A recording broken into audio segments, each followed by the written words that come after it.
Trying to,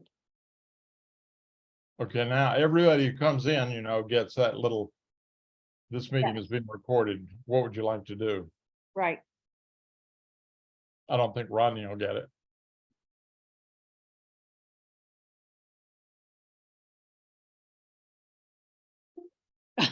There will be a test on Tuesday. I can't believe you wrote that. I thought you'd appreciate it. I did. Now I can actually read the agenda. I You can? definitely need new glasses. No, Man, I pulled it up on my tablet, so I have it accessible and I can read it because I always forget the time.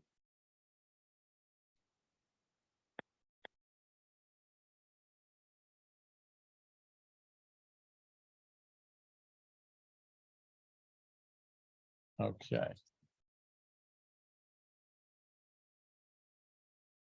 Okay, I'm shutting down my group meet. So nobody's able to come in that way. Where's Bill? Yeah, I'm getting a little nervous here.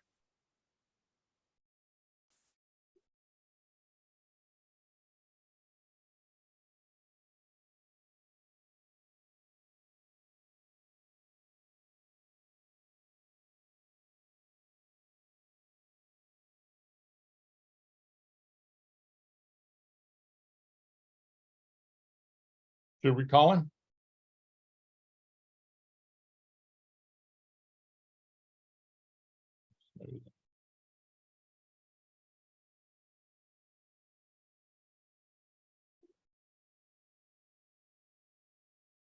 Yeah. I'm calling. Okay. Yeah, automated voice. Uh-oh. Glory be. I better get ready in case he Yeah, doesn't show here. A little scary here. maybe he's gone someplace and couldn't get back.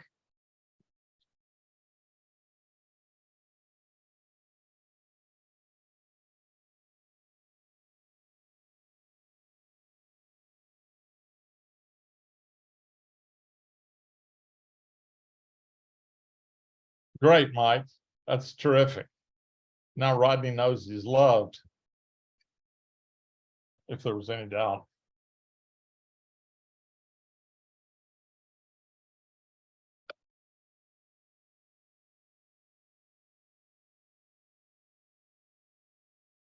Three people in the waiting room. None of them are Bill.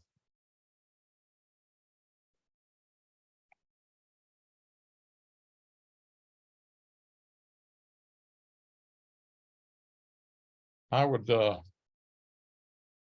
if Bill's not in, I would say he's probably having trouble getting in. Maybe that return thing again. Did you get a white page on your final? You said you got a black page, Pat. Oh, yes, it was fine. It was white. Good. Good. That was a good call. Yeah, Because I didn't see that. yeah, it was no problem. I got it. Well, I'm getting very nervous here. Well, you've done this meeting before a couple of times. I know, but I always planned it. I didn't just wing it. Yeah. That's true.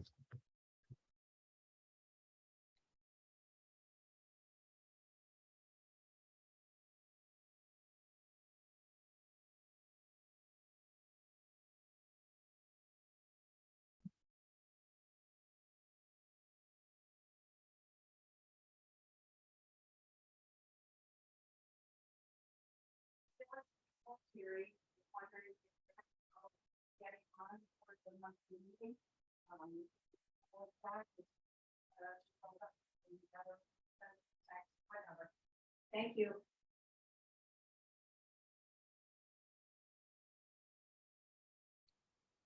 I left him a voice message. Good.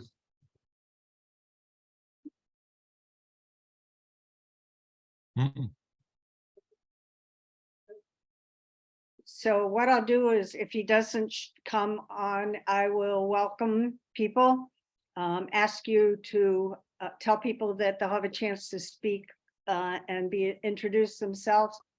then I will ask you to show the agenda, review it briefly, and then move forward with the annual report.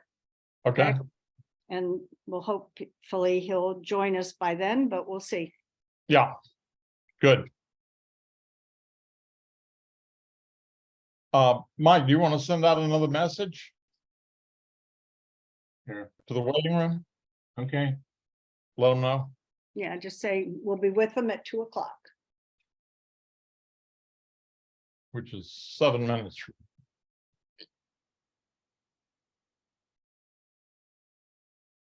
There's Bill. I'll let him in. Okay.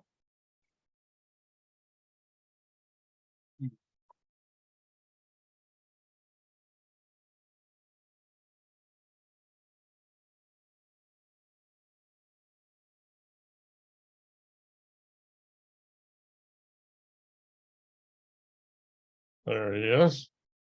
Hey, We were getting worried. no, I was just reading your agenda and it starts at 2200. Yeah, I saw that too, but I wasn't worrying Really? about it. Yeah, Right.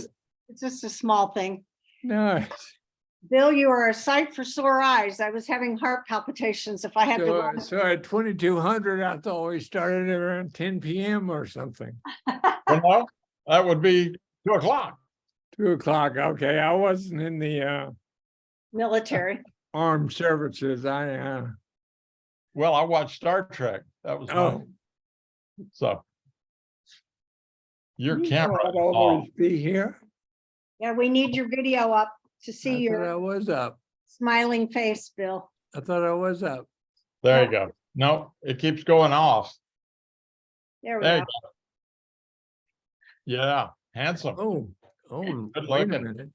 Oh, Right, oh, I get well, that my was it. bush- folks, we're already recorded here. Gotta get the caterpillars. No more foolishness. Is that what you're saying? Yes. Professionalism. Right. Oh, gosh, what a reach that'll be. It'll be in the outtakes at the Christmas party. They're coming in fast and furious. Yeah, That's good news. hope so. Man, we sent out 3 different invitations, didn't we? Yep. I think that's true.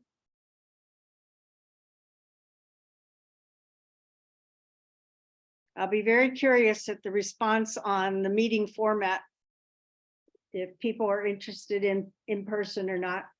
Well, I'm gonna, as a vet, then I was gonna, as before we get to that discussion, I was gonna ask them that we have already discussed it as a team, and we would like the other members to Their input.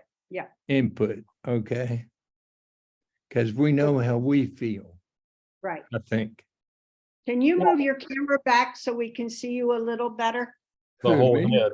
Yes, that's better. Can you lower your camera just a little bit? So it gets your, there you go, center frame. Whoa, that's good. Very Yeah. much better. Wait, let me pull out my Oh, stop. tuft of hair. Good Lord.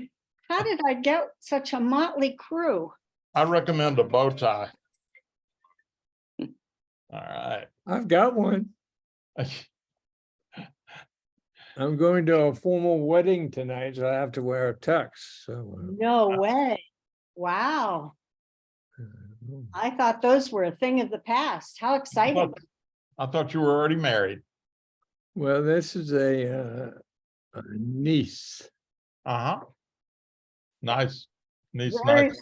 where is the reception that it's requiring? It's at one of the country clubs in Richmond, and it's black tie. Wow. Mm. What is Chris wearing? I don't know yet. Oh, goodness. She's taking a nap. She's getting prepared. Well, it's, I was gonna say it's always more work for the woman, but maybe not. I've never put a tux on. I don't know how involved that is. Well, I've never put a dress on, so Still. Where have y'all been? Haven't lived life, have you? Hmm. It's 2 No, minutes wait. till. Got an Pardon? email out there from Joanne. I I didn't hear. saw that about the December meeting. Yes. No, a request for a short bio. If you want to introduce Joanne, apparently. No. No, she's- it's the December No, I meeting. asked her for Oh, bio. this is for December 2nd. Yes, but- this is but not I- today. Don't worry No, about it. I'm just saying, if you want to say something about December, there's a little bio there. You can check No, it. no. We're only doing November. I can't jump to December. All right.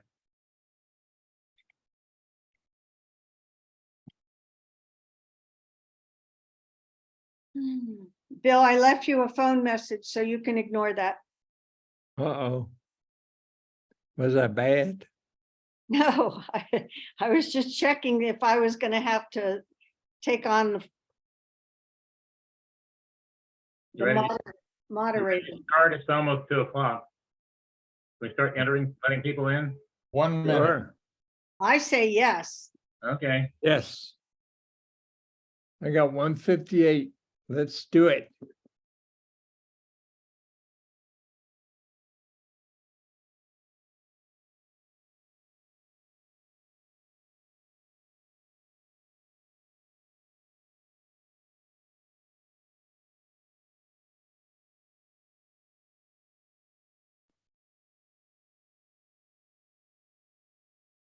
All right. There, latecomers will be admitted without extra charge. Okay. We don't lock the doors No. at 2:05? Mm, Bill? Just so you know, Marlene Scott is a new member. Okay. I try to identify those I know who are new. Well, I appreciate that. Hi, Chuck Barnhart.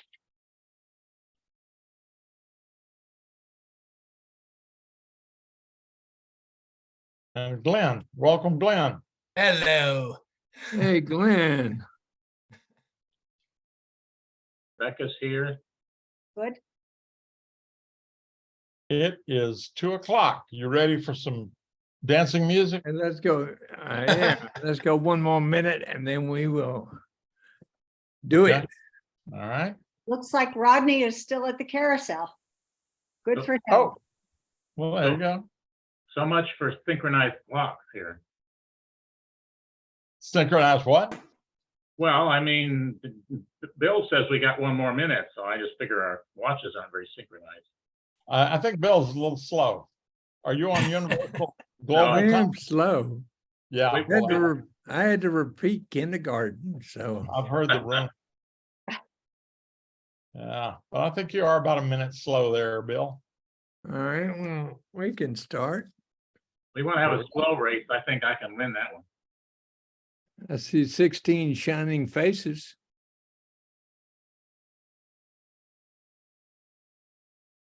Okay, And let's go. Oh, here they come. They keep coming. That's good news. Well, I don't have any music, so Okay, that's fine. it's all yours, Bill. All right. We will go ahead and start, and I'd like to welcome everybody to our October neuropathy meeting.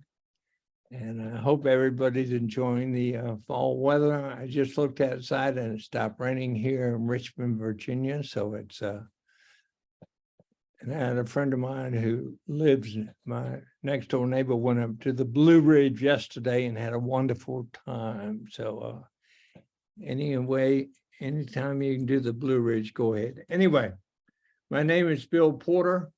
And I'm the moderator. And Judd, would you please put up today's agenda? Yes. All right. As you can see, we're going through a welcome. We're going to identify new attendees. Pat Gualtieri will talk about the annual report. And Jed Vaughn will do the website, Rebecca Hotop treasurer's report.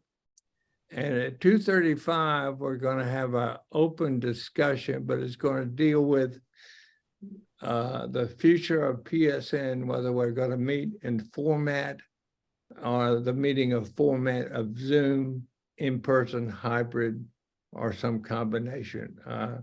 The committee has talked about this on Thursday.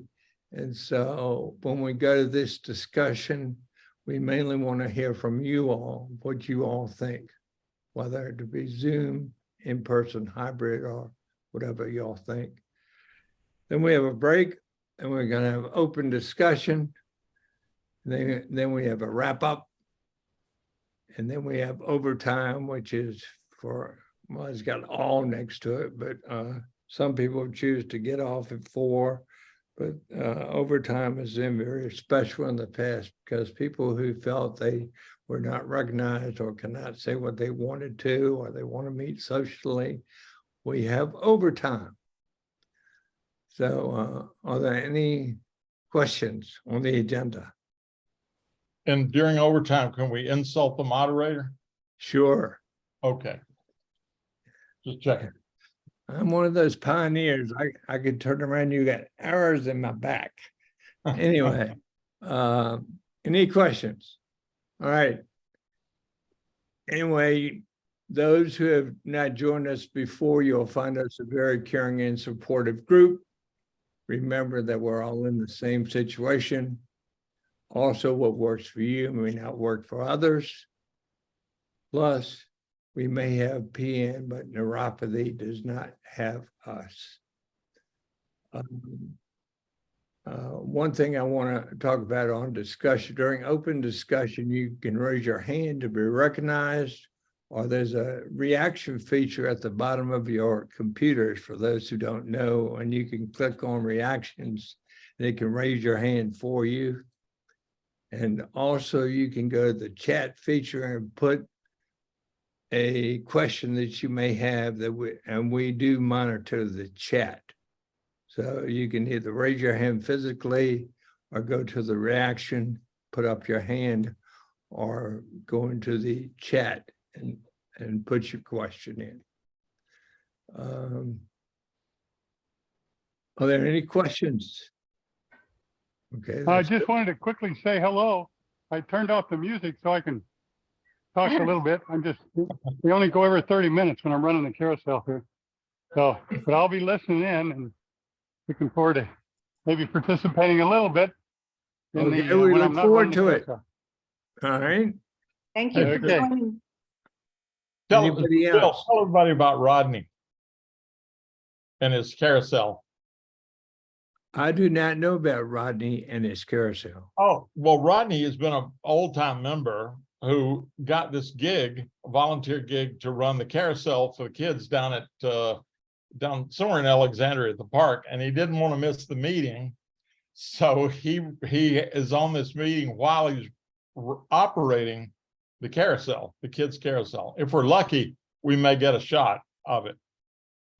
Anyway, I like the Yeah, guy. I thought like I what had he's it on doing. there for a little bit, but maybe it didn't come through. Well, I don't think anybody was here at that point. So Oh, okay. So he's going to join us when he gets off the carousel, or no, thrown he's off gonna the do it carousel? right here. We Oh, got prospects. okay. Yeah. I don't know, for some reason, my video is stopped right now. So, Yeah, see Right, that sure. bandwidth. Yeah. Well, so anyway, Okay. Anyway, moving see it. on. I would like to have any new attendees speak about themselves, and also what I'd like you to do is say your name, where you're located, what type of neuropathy you have, and how did you hear about us? And Marlene, I believe you are new. Do I see a Marlene? Yeah, she's Marlene, muted. would you She's like to muted. tell us about yourself and your Bill, she's name and where muted. you're, well, we know your name, but, Now she's not. well, go ahead. Well, my name is Marlene Scott, and I live in San Diego County. And recently I was diagnosed with peripheral neuropathy. And I started searching on the internet and found you and other support groups. And I'll tell you, I'm scared to death. That's all I can say about it. It just sounds awful. Well, we will put your mind at rest during this meeting. Okay. I It doesn't guarantee you, stop your ability to giggle. we'll give you some support and some hope and some good ideas. Okay. Please hang in there with us. And hopefully some answers, Marlene. I'd like to welcome you. I was the one who sent you Oh, the yes. information about the PN support group. And I'd like to say that we will open our discussion after the break to attend new attendees first, and they can talk more about their personal journey. Right now, we're just saying hello. So if there's someone else who is new, who would like to introduce themselves, or relatively new, maybe it's your second meeting. Third Scott, are you new to the group? Scott Dine? Scott? He may not, He's muted. he may not be ready to speak. Okay. I'll introduce myself. Okay, I'm Grant Todd, and I am calling you from Asheville, North Carolina, to speak of the Blue Ridge Mountains and or the Appalachians, I guess. And this is my second meeting. The only other person I recognize is Glenn from a previous session I sat in on. But I'm happy to be here. And I'm looking forward to the meeting and what information I can gather from it. Thank you. excellent. Welcome. Welcome. Appreciate it. Is there anybody else who is new or second or third timer? This is my second meeting. I'm Mike. And Yes, Mike, go ahead. can you hear me? Oh, Yeah, yeah. Okay. Yeah, I'm on the way home, but yeah, this is my second meeting, and I've got polyneuropathy, and yeah, it does drive me a little crazy, and I just wanted to see what suggestions and ideas people have, and found out about it by just Googling, and that's me for now. Excellent. okay, keep your eyes on the road, please. Oh yeah. Okay, maybe we're ready now to go back to Scott. I have been watching for about 4 or 5 months now. I was diagnosed with peripheral neuropathy about 20 years ago, but it really didn't begin to be a problem until probably about 4 years ago. I found you on the internet after searching. My physician, my internist, was not aware of you. I'm currently having some heart problems, and there is belief that I may have hereditary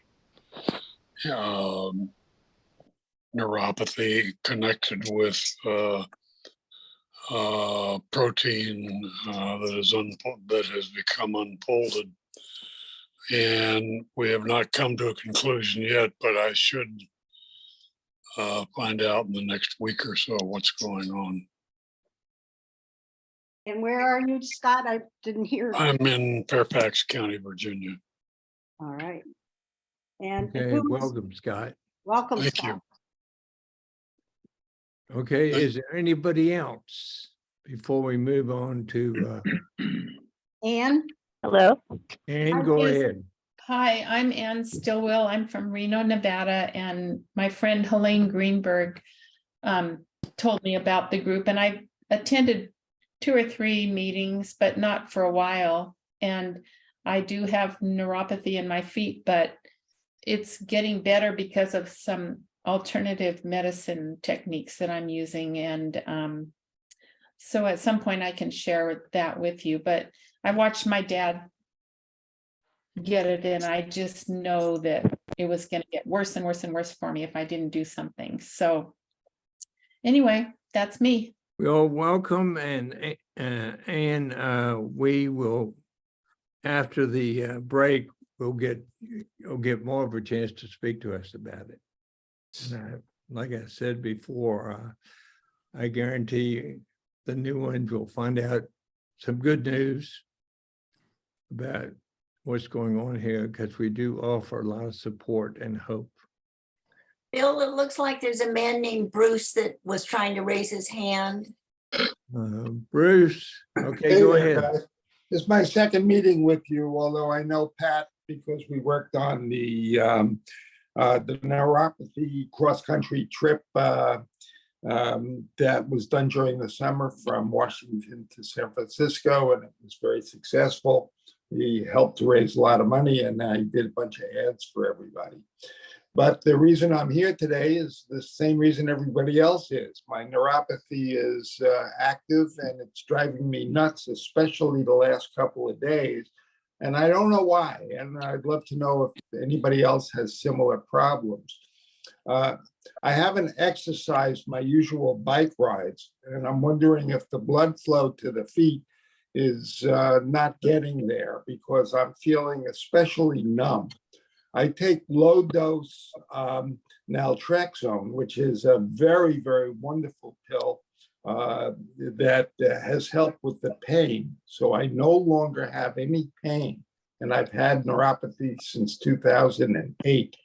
And the pain was terrible over the years. But now it's numbness, and the numbness seems to have gotten worse. And sometimes goes all the way up the calves. And last night I was walking really stiff. I felt like both legs were pieces of wood.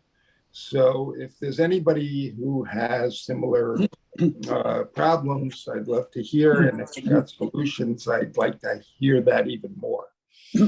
Okay, Bruce, thank you. And we will get to you after the break, and we could talk more about it, but Bill, somebody else is waving his hand. It just says iPhone 3. He's iPhone 3. Yeah, this Yes, is iPhone 3. It's Bernie Schmidt. I'm out in Chesterfield, Missouri. I've been on before. I missed the last couple of meetings, so I just caught you here, and I'm in the middle of making lunch, and I apologize for that. I was diagnosed in 2017 approximately, and I'm right now maxed out almost on gabapentin. I have tremendous pains in my feet at night, which keeps me awake many a night, trying to get some relief for that. As a result of you guys and earlier conversations, I realized that we have a neuromuscular clinic at Washington University, downtown St. Louis. And I've been able to get an appointment, which is coming up in November. And I'm very much looking forward to that, because I'm working with a neurologist now who doesn't really do much for me. He just keeps increasing my gabapentin. So I'm looking forward to that visit, and I'm looking forward to what you guys have to talk about here today. Hey, Bernie, thank you. Yeah. Thank you. Ernie? Yeah, yeah. I'm trying to spell your name. B-E-R-N-I-E? NIE. Yeah. I apologize. I'm on my iPhone. What's it just showing? iPhone or something? Yeah. Schmidt? It's S-C-H-M-I-D-T. S-C-H-M-I-D-T. Okay, I'm close. I've been on before, and I should be in your database somewhere. But I missed the last two meetings, I think. Okay, glad to have you back. I'm Helen, glad you to be had your here. hand up. Helen?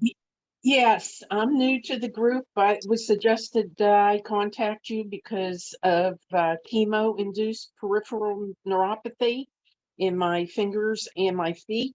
Since I've been switched from platinum-based drugs to another chemo, my hands have cleared up, but my feet are still tingling.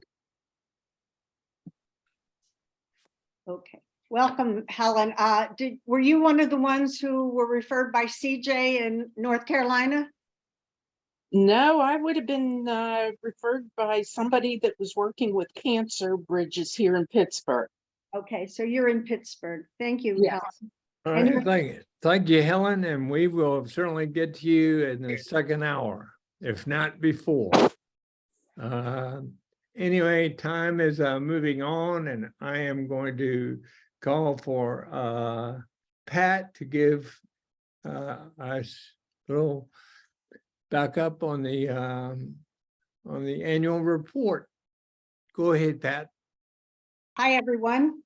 My name is Pat Gualtieri, and I'm the president of the PNSN Network. And I wanted to just take a minute to alert you to the fact that we had our annual meeting required under the 501c3 nonprofit status, and that was on September 27th, at which time I presented the annual report for the year October 1, 22 to September 30th, 2023. We created this Wordle with hope in the middle, and I hope that these efforts, awareness, information sharing, support, all are a means of providing hope to each of you. I would like, in a minute, Judd will be showing a few features of the website. He will point out where you can actually download the annual report. It gives us a brief overview of what we've accomplished last year and goals and objectives for the coming 23-24 year. It also includes some testimonials, which I am very excited to have received.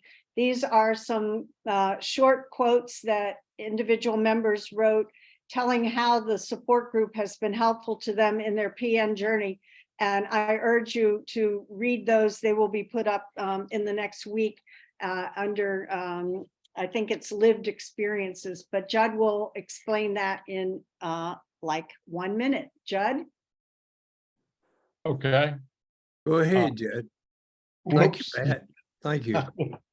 I didn't know she was going to quit that quickly. I'm Judson Vaughn. I do a lot of the caretaking on the website. And so let me just take a few minutes. We really want you to go to the website. We feel like we're building something that is kind of unique. It's a number of, there are a lot of websites out there. This one is ours. And we try to keep it up to date. We try to keep it where it has a lot of information going. And mostly we're working on making things a lot easier to find, because that's always, the site. Let me show you. We'll go to the website, and what you do is go to just pnsnetwork.org, pnsnetwork.org. I'll And put that in the chat. Yeah, okay. I'll do that when I finish. And so let's see. Let me pull up the, there we go. This is how it looks when you get there. And we always have a next meeting right here, and you can go to the calendar and find out when the next one is. And for those people who wrote me when I left the time off, it's always at 2 o'clock on the first Saturday of the month, unless we make a lot of noise about why it isn't, like Labor Day happens at the same time. So let me show you a little bit about the website so you can find some things. We talked about the annual report, and there it is. You can go download your own copy of the annual report. The reason we're stressing this is because it does hopefully give you confidence that this group is, we're substantial, we're well run, and we aim to, be climbing up the mountain toward giving you the kind of information you need. You just click on this button and there you can go. It's an easy read. It's about 11 pages. Anyway, going back up to the top, let's just go down a little bit here. Here are our main pieces right here. For example, the join page. There are some people on this meeting that got the invitation through all you have is an email and a web link.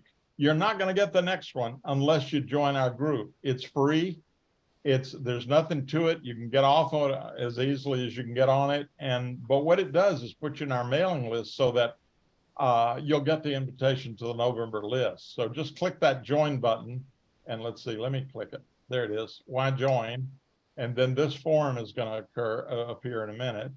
And it's pretty simple. We just ask a couple of questions of you, mostly, your telephone number and your web address. And do you have neuropathy?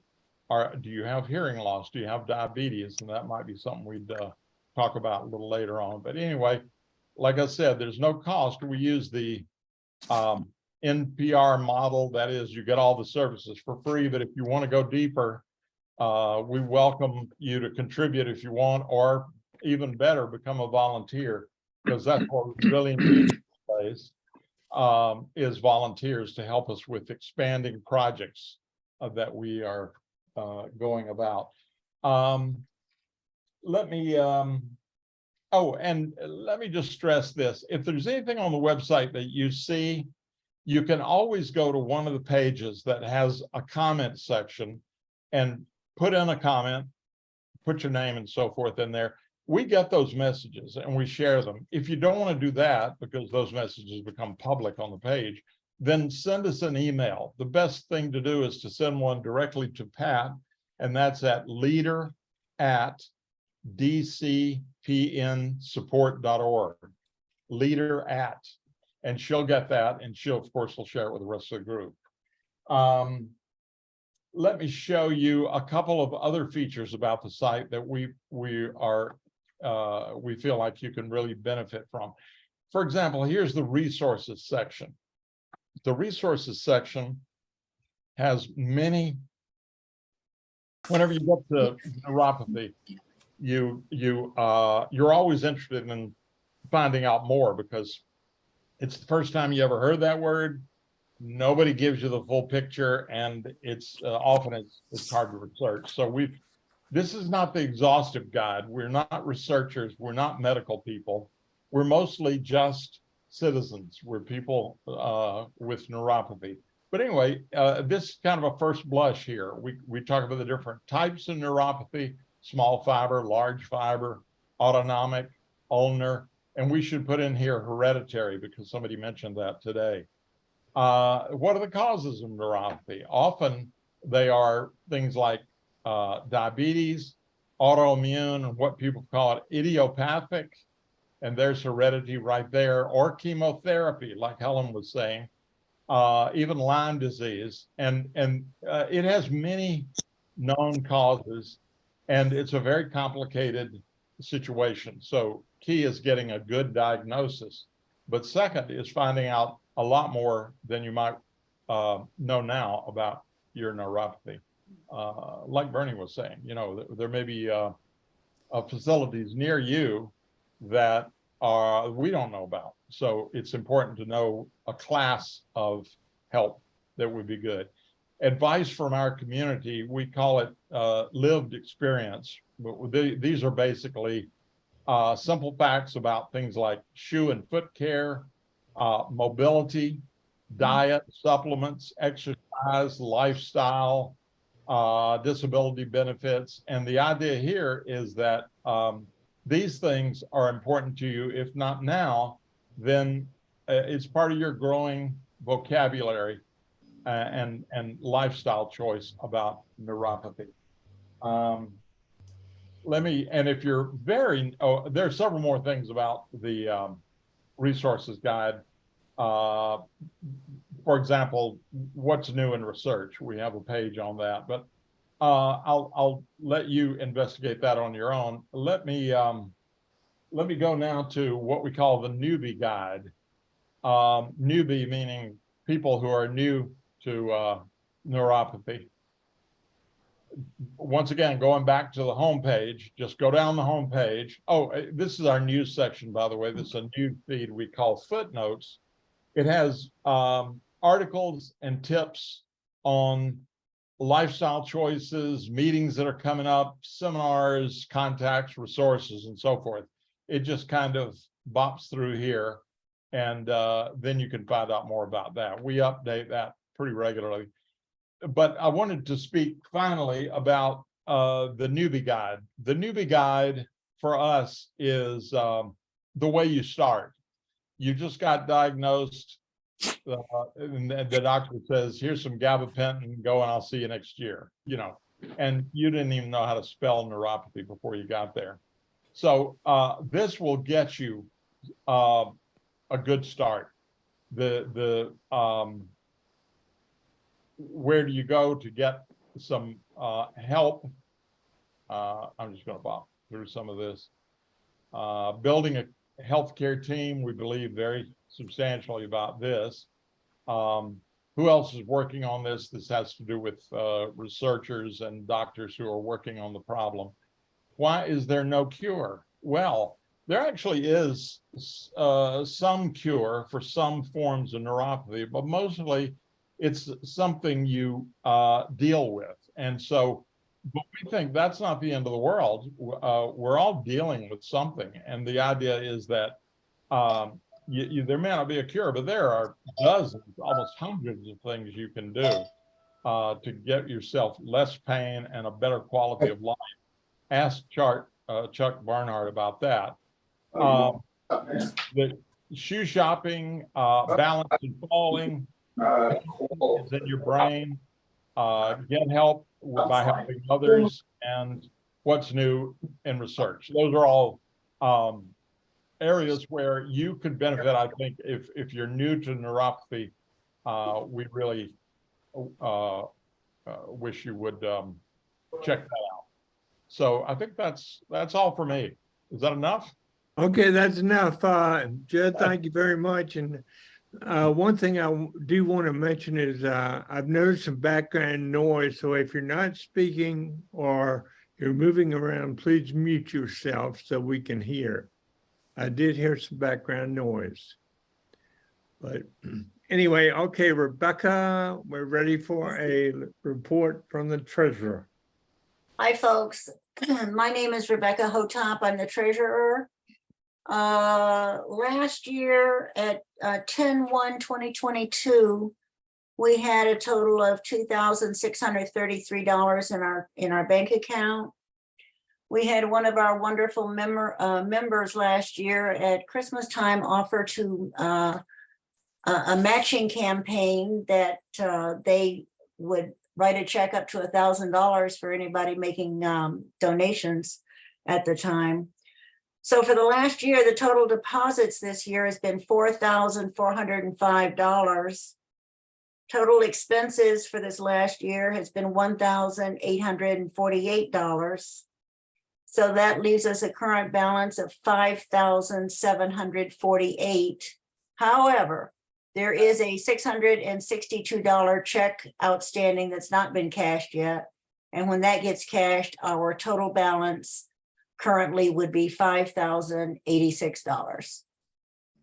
Okay, thank you. Are there any questions for either Judd or Rebecca at this time before we go into the discussion?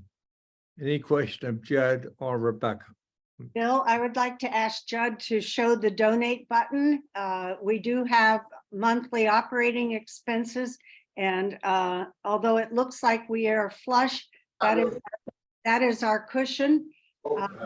And we do appreciate bicycles and make them safe and see what Bruce. can have more. That's Bruce. Yeah, he's gone. Okay. Judd, if you could show the donate button, that would help. Thank you. Right there. Are you seeing that? Yes. Yes. So the donate button gives you two ways to give. If you want to participate with us, any amount is appreciated. We have an electronic method for giving that just uses your credit card. You can put it in, it's real secure, and you can give that way. Or if you don't feel good about using electronic giving, just write Rebecca a check, and that's on that page too. Let me go there. Her address. Write Rebecca at that address, and can you all see that? Yes, we can see it. Yes. Don't worry about it. We can put it in the chat. You don't It's have. good. It's good. Yeah. Let's see there. Yeah. Okay. We have consciously elected not to charge dues because we don't want to have the implication that you can't come for some reason. So this is simply our way of continuing to meet our operating expenses, which are mainly related to technology subscriptions that we need for the website and for our mailing. So thank you. And we can move on then, Bill? Okay, we can move on. We're right on time and things are going well. And as I said before, the members of the board have already talked about whether we should Zoom or go hybrid or meet in person and back and forth and so on. And so what we want to do right now for the next 20 minutes or so, open that up for my ideas or how you all feel about which way we should go. Is there Bill? anybody who would like to? Yes. Bill, could I explain a little bit that we had tried to initiate an in-person again post-COVID, though we all recognize that COVID is not really yet post. But we had requests for more of a social interaction, a way to meet people again. And so we, Mike, I will give him absolute credit, and maybe he'll speak in a minute, worked with Flourish United Methodist Church to allow us to use a room in Herndon, Virginia, where we could meet locally and in person as we used to meet in Annandale at the Government Center pre-COVID. We tried it for the last 2 meetings and had no participants in person. And we sent out an invitation initially for this month's meeting, including the in-person at Flores, but decided that the effort to move all of the equipment, et cetera, was possibly not the most effective way to operate. So we, in the reminder, canceled at the church and decided at our executive team meeting to open it to the membership to hear how people are feeling. Do they appreciate this? Is that enough? Do they want us to try to open up in person again? We also have a third idea. Hybrid is Zoom plus in person. And someone came up with the name Terry's Porch. And we reference it in the executive team because we know what it means. We had a member who said, instead of meeting in a large group, if we aren't ready, perhaps we could meet in smaller groups, 4 or 5 people who live in a community or a reasonable driving distance area could get together on her back porch, at the library, at a community room, whatever. And you would be the host. You would still log into our Zoom. You would still participate in the Zoom meeting just as we are here, but you would have sort of that more feeling of personal support. So those were some of the ideas that people have been kicking around, and we decided that we needed to talk today to you directly to see if we could get some notion of how people feel at this point about our meeting format going forward. Thank you, Pat. All right, would anyone like to add their points to what Pat was talking about, what they think?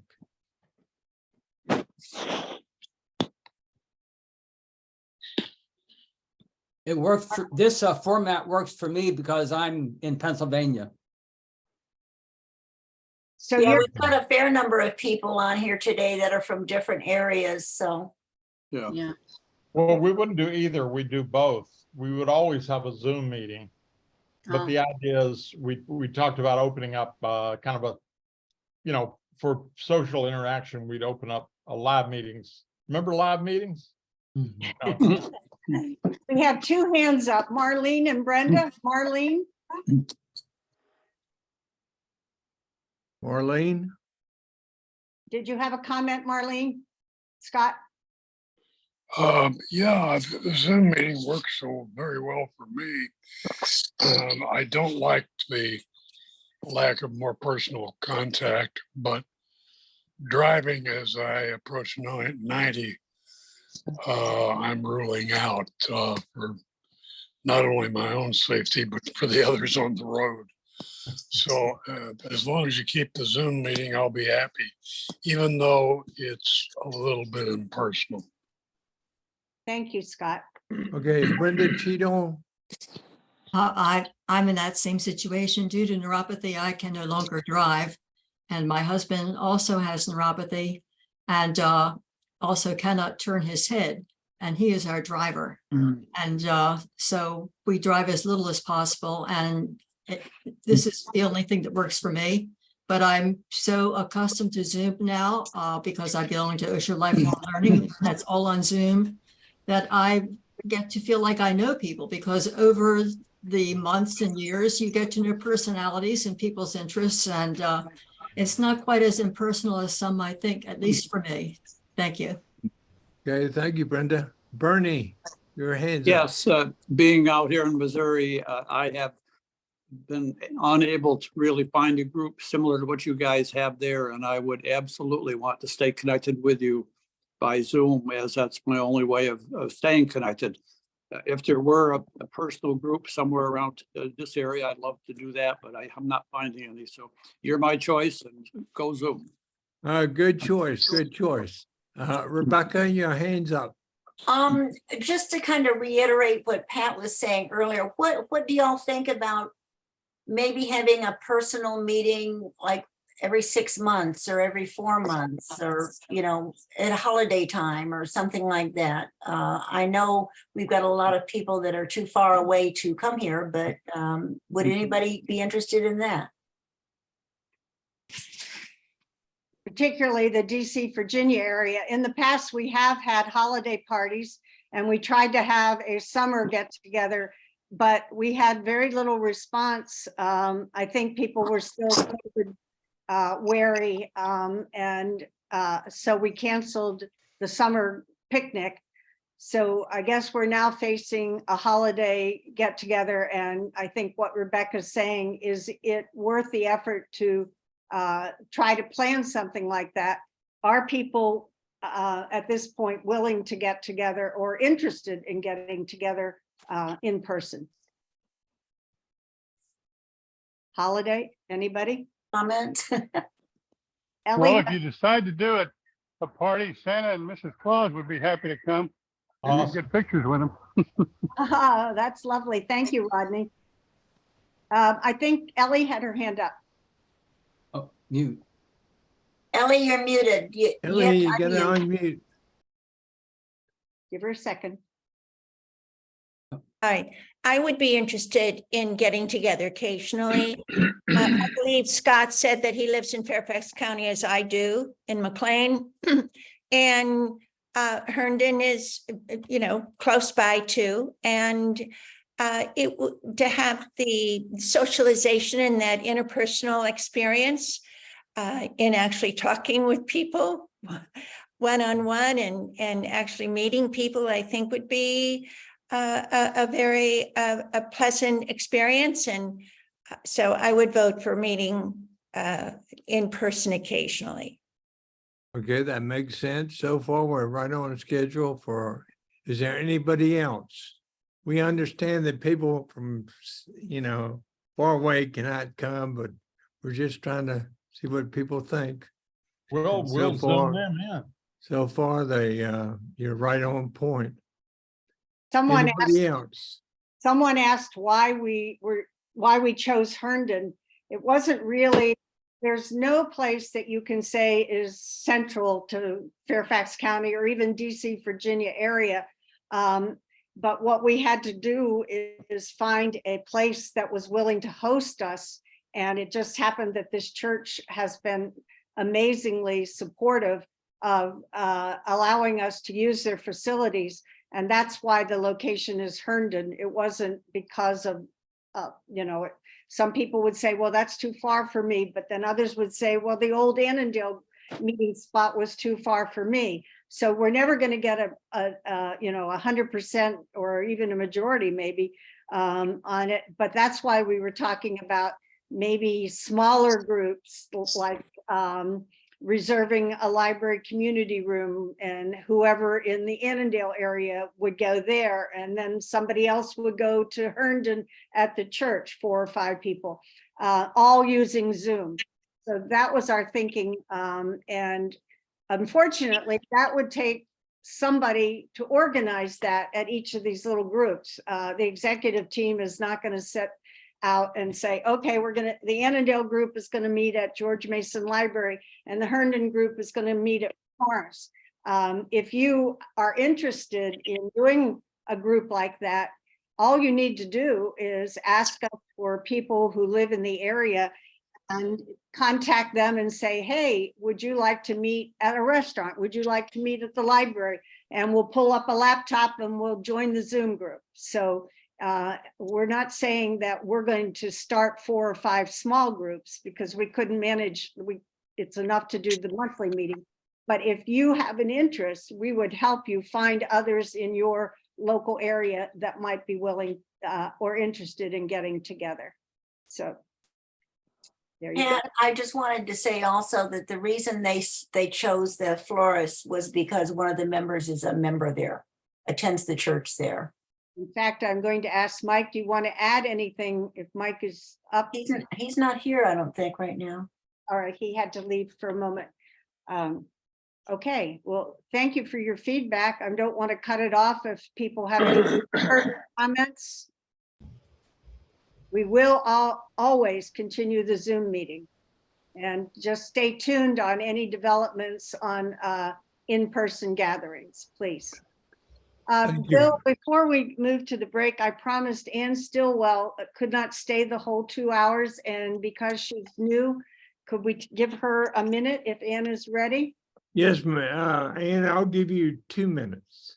Okay. Hi, everybody.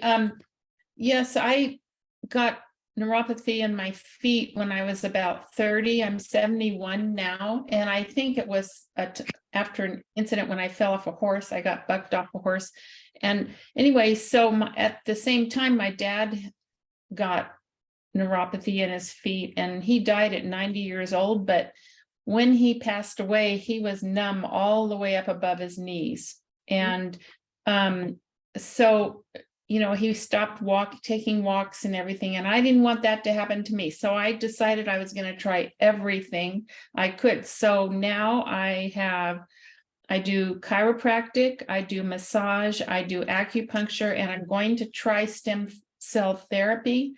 And I just was looking it up online. There's a lot of work being done with stem cell therapy and neuropathy, and the Mayo Clinic is doing some of that research, and it's not cheap, and Medicare won't pay for it and all of that. So I do not use medication, and I changed my diet to very little meat protein. I don't have any meat protein in my house.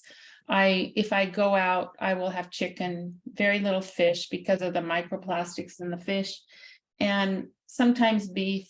So yeah, I've had to make a lot of changes, and it's improving. That's the best part of it. It's getting better. And I don't have the pain at night in the bed, or, you know, I don't have to watch the shoes that I buy anymore. I do Zumba 4 times a week, and I don't have pain after that. And I'm telling you, these alternative no medication, I'm telling you, the alternative meds work, because the whole idea is to regenerate those nerves in your feet so you don't go numb anymore. And it's, as I know, it was really painful, but that pain is not there anymore. It's just some numbness, and it's just constantly getting better, but it's a long haul. Yeah, I don't quit on it. I go every week to these different appointments. So just for you guys to know about that. No, and I will tell you that one thing you mentioned that I did 2 years ago, and I sort of regret it, that I paid quite a bit of money for stem cell therapy. And I got the prime stem cell known as Wharton's jelly. And it did absolutely nothing for me. But I'm just, you know, it works differently for everybody. Right. If you're getting better by exercising and diet, I would just stay away from stem cells, because it's really expensive, and I don't think it's worth it. But that's my opinion. But The acupuncture is what's helped the most. well, that as everybody has acupuncture, for example, did not work for me, but it's working for you. But the best things that you can do, I know from being, I've had it since 2005, is exercise and diet are two of the best things you can do. And as I said, stem cells, I would just put off on the horizon for a while because it's just so expensive. Yeah, it is very But, expensive. that's my comment, and I'll stop. Pat? Ann, could I ask you what you've done about sugar in your diet? This is something that Oh. I'm very interested in. Yeah, I have high blood sugars and I have diabetes. I take metformin, but it's not gotten worse. My diet changed, and so I do watch my sugar intake. Absolutely. And I test my blood sugar. Thank you. Well, they say to keep your I don't know if you take your A1Cs, I've got the same situation, but you keep your A1Cs between 5 and 6. And I think doctors approve of that, but again, that's different doctors, but Right. A1C, for those who don't know, is you get a shot, excuse me, they take blood and it measures your glucose level over 90 days. So anyway, your hand is up and it's Bernie. Yeah, I'd like to know, excuse me, I guess this question is for Judd, whether you have anything on the website currently that would help with diet. I'm living alone now. I lost my wife in December. And I would be very interested in what the last person, was it Ann, that was talking about in terms of things you do or do not want to eat with peripheral neuropathy, because I'm looking for anything that would help me. So is there anything on the website currently, or could we put something out there on the way of diet information? Yes, I'm a big advocate of diet. I can't, Okay. I'm a hypocrite too, but All I have a good line on that, and I believe we try to do as best we can. For example, there's a couple of articles on inflammatory foods and such. That's a big issue. And if you don't know what that is, just look it up. It's all over the place, and it has to do with how various foods are affecting our health. Cutting back on alcohol, cutting back on smoking, forget fast foods, going for more, high protein, keeping your blood sugar lowish. I am diabetic. I have a Dexcom monitor, and it gives me 5-minute increments for my blood sugar. So I'm very aware of where I am at any time of the given day or night. And so I'm a big fan and trying to work in as much as we can. We also have have had speakers on diet and nutrition. One is, I'm trying to think if it's up on our YouTube channel. But if not, I can get you information on that so you can watch it. And I would appreciate that, Judd. Yeah, very much. In fact, we're looking for a nutritionist to speak at our November meeting. I've been working with my physical therapist to see if she can help me identify someone who is knowledgeable. But talking about knowledgeable, Glenn Robatsky has his hand up, and I know he will have a comment. Please, Glenn. Well, one comment I'll just make before I get to the question for Ann, because I know she's got to go, is that over at Weill Cornell, we basically just tell anybody that if you have neuropathy, treat yourself like you're a diabetic, even if you're not. So it basically means cutting down on the sugars and watching your gluten intake as well, in case there are issues with that. But I'm curious about Ann getting thrown from the horse, because did you actually get like a specific diagnosis? Do you have like lumbosacral issues? And because I'm trying to figure out if you may have a specific situation that makes your treatments better than they might be for somebody with a more systemic situation. I didn't go to the doctor for that. I went to the chiropractor, and they just readjusted me, and I didn't have I just had some pain, and I had a concussion, which I did go to the doctor for, but I got bucked off and landed on my butt, and so I'm pretty sure there was pain in my lower back, but I don't have any diagnosis of injury to the lower back. It's just always there. And so the chiropractor just always fixes it for me for 40 years. So. Yeah. I mention this because it's certainly true that neuropathies caused by injury, compressive issues, can be exactly mimicked by neuropathies caused by more systemic issues, but they do tend to have a better prognosis because whether it's through manipulation, through surgery in extreme cases, it's easier to get the pressure off those nerves and allow them to regenerate. People with more systemic autoimmune or metabolic issues might not get the same efficacy out of it. Okay, thank you, Glenn. I've got about 2:55, and I thought we'd take a break and get back here at 3, and then we'll continue with new people, and then we'll open up for all discussion. How many are in favor of that?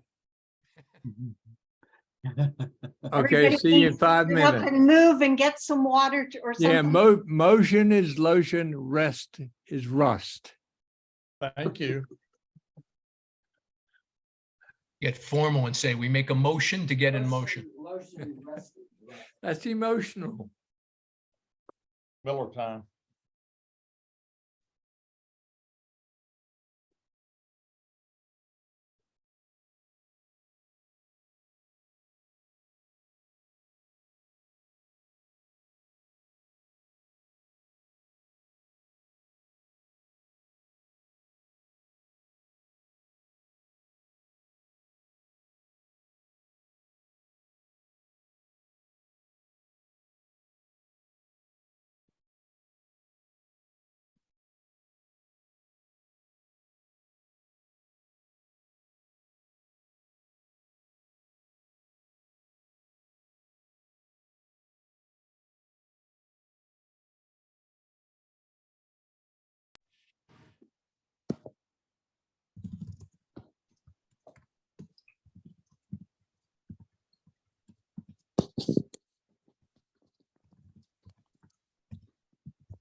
Where'd everybody go?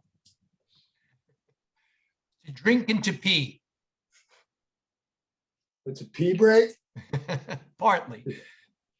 I had to go. I had a call that came in from a friend that I haven't spoken to in 40 years. So I thought I would take it over being with you guys. And it was fun talking to him. I'm glad he's still alive. That's really it.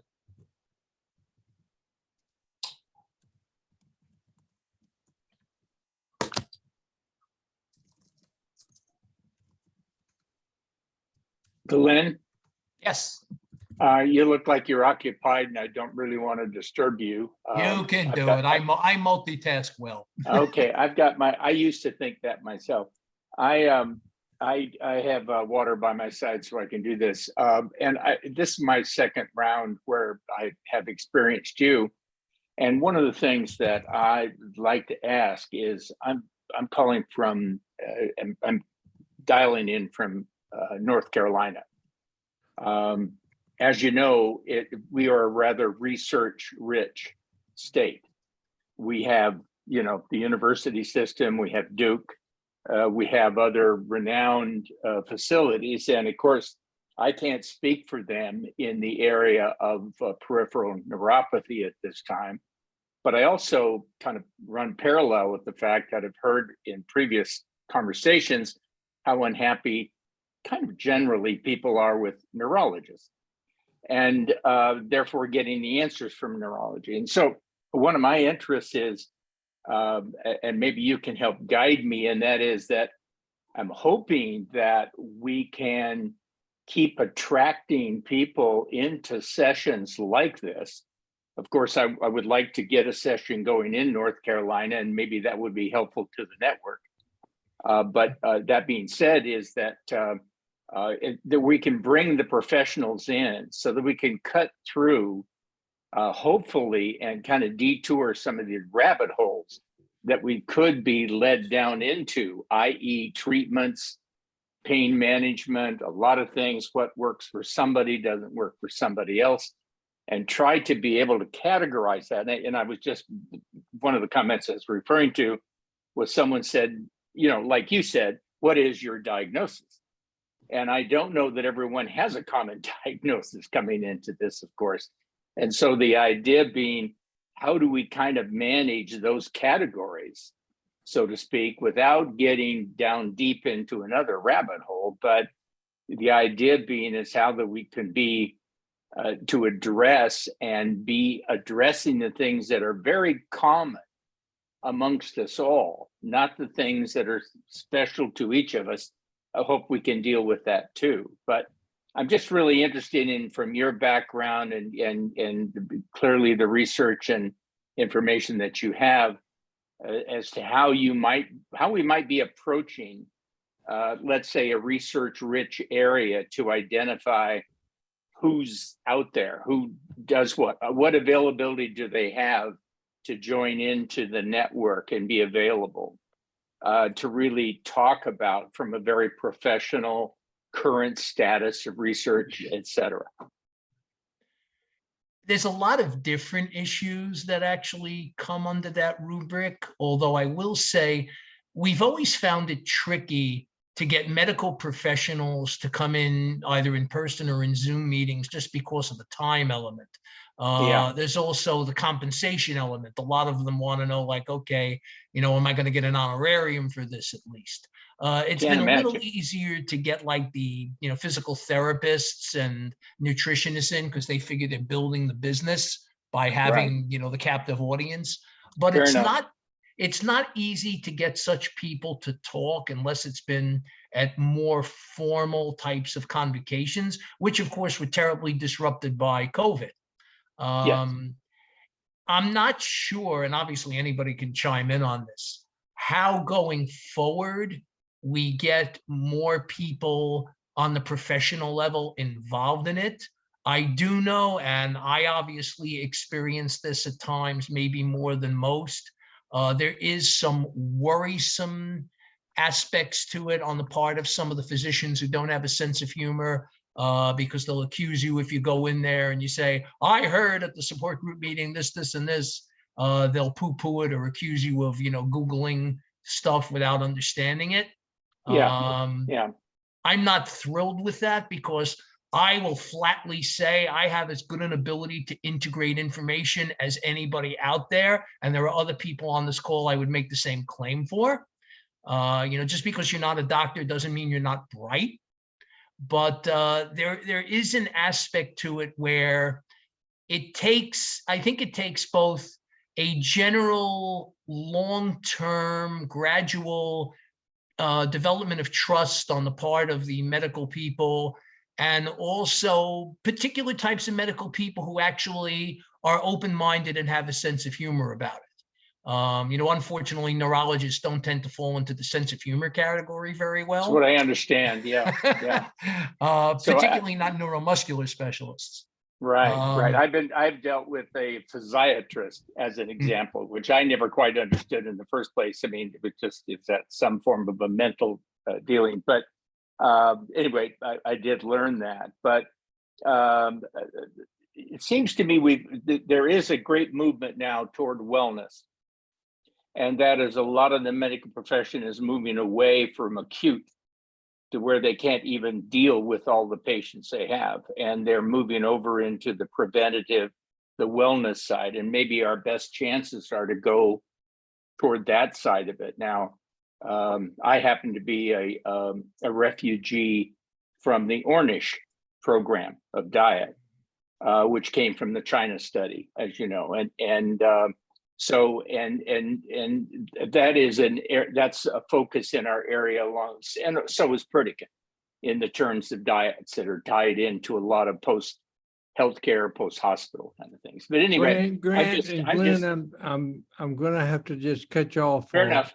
A little bit because of, you know, a time, and you got it. Want to talk, and we have overtime, and I know Glenn, and you know, there's good questions and good answers, but we need to continue just for a moment, okay? And don't take it as a I'm just a moderator. Don't shoot Not the at all. messenger. Okay, charge. Pat, you had your hand up? Yes, I'm just quickly going to comment on what Grant's question was for people who are just rejoining after the break. No, I have to do this, Bill. I wanted to announce that we have accepted, and actually he has accepted becoming our medical advisor to this group. We have worked for a long period of time with Dr. Hoke at Hopkins, and he has now a new staff member named Dr. Abdullah Al-Khatani. I'm not sure exactly how to say it, but he will be joining in January, both the Bethesda Chevy Chase group and our Virginia DC group as medical advisor, and will be ready and open to taking questions from the group if we feel that we can't answer them among ourselves. He also will be addressing us in the new year at a monthly meeting. So I just wanted you to know that we do have a relationship with Hopkins, and we'll be learning more about that in the coming months. Thank you. Thank you, Pat. Thank you, Pat. Thank you. Mike, I know you have your hand up, but I've got to get to the new people and then I'll get back to you, okay? Mike? Oh, anyway. Okay, I had Marlene. Bill, just on my quickly, list. somebody asked Pat to post her email address in the chat again. Okay, I will do that. Okay, Marlene, I have you on my list as a new person. Would you Yes. like to talk more about what you have and Well, I started, it started in my toes in June, feeling funny, and it spread through my foot, be numb. And then my ankles were very cold, and then the pain, the burning all the way up to my knees. So I went to the doctor, and the GP took all kind of tests, and everything turned out okay there. So he referred me to a neurologist, and she said, "Oh, you're dehydrated. Drink a lot of water." And so I came home, and after 2 weeks, I emailed her and said, "Oh, how much water can I drink? I mean, it's not helping." And she said, "I'm sorry, everything, your spinal cord and your brain, whatever, everything turned out okay. I'm sorry." So I went back to the GP. He gave me a second opinion. I'm Kaiser. So anyway, he sent me to another guy, which I liked him, asked me all kind of questions, took more blood work, and said, "You have peripheral neuropathy." And that was it. He put me on gabapentin. And that's, of course, lessening the burning. Marlene, did The you other- have the EMG test? I don't know what that is. I've had, no, I don't know what that is. It's when they basically put plugs in your legs and zap you. They shock you. No. They did all kind of tests where they pinched me with the needles, and I pushed his hands, I pulled his hands, whatever kind of tests those are. But no, they didn't do anything like that.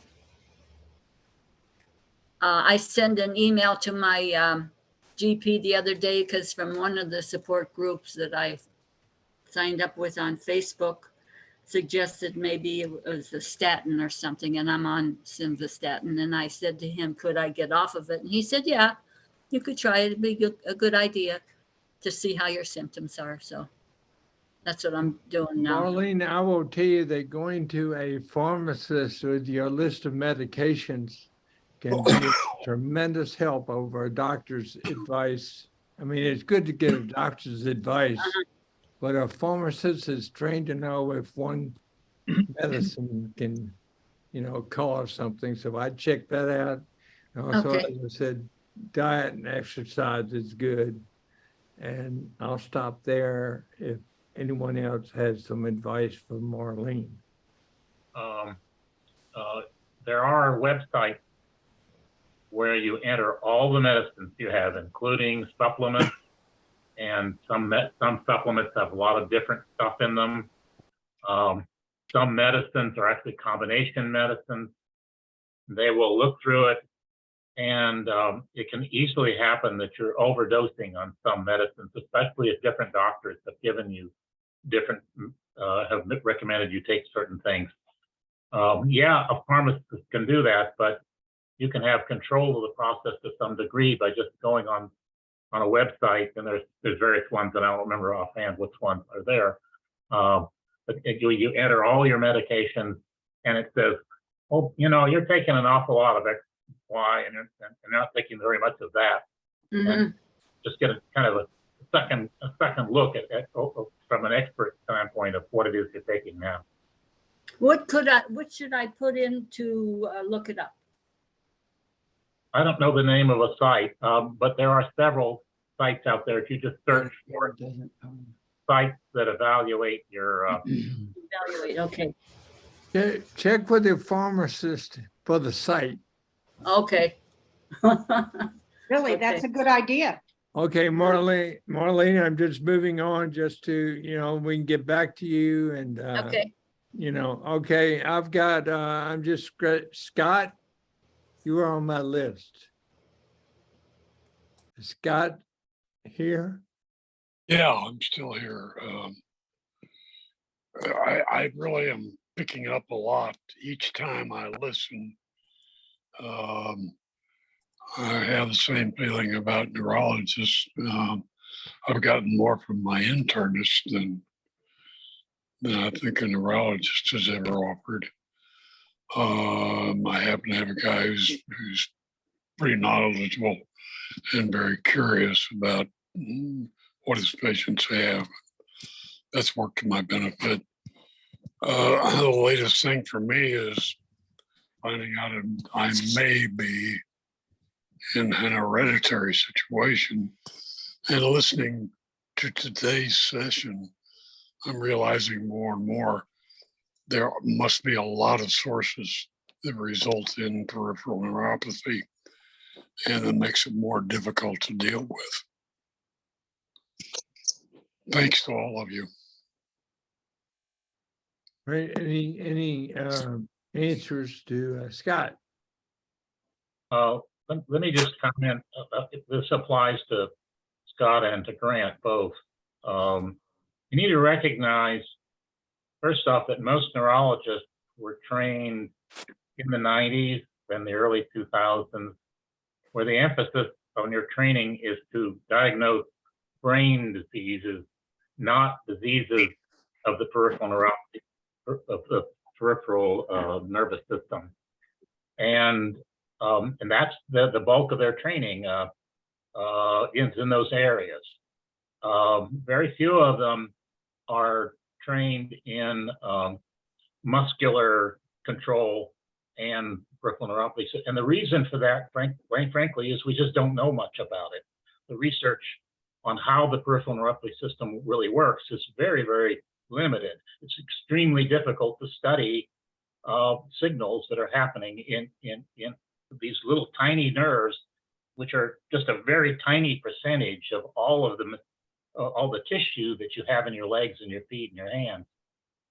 So they're not coming from a background of extensive study of the disease that you have. The general practitioner sees neuropathy all the time, but he also is coming from an environment where there was very little information that was available to him in his training. So, it's and yet when you see a general practitioner, he doesn't have anything to say, well, go see a neurologist. Well, a neurologist doesn't have a lot more information. Now that's beginning to change. I'm sure that Glenn will talk about, there are places that are really focusing on this and training doctors now that weren't, but your chances of actually running into one of those guys is very, very small because there's just not very many of them.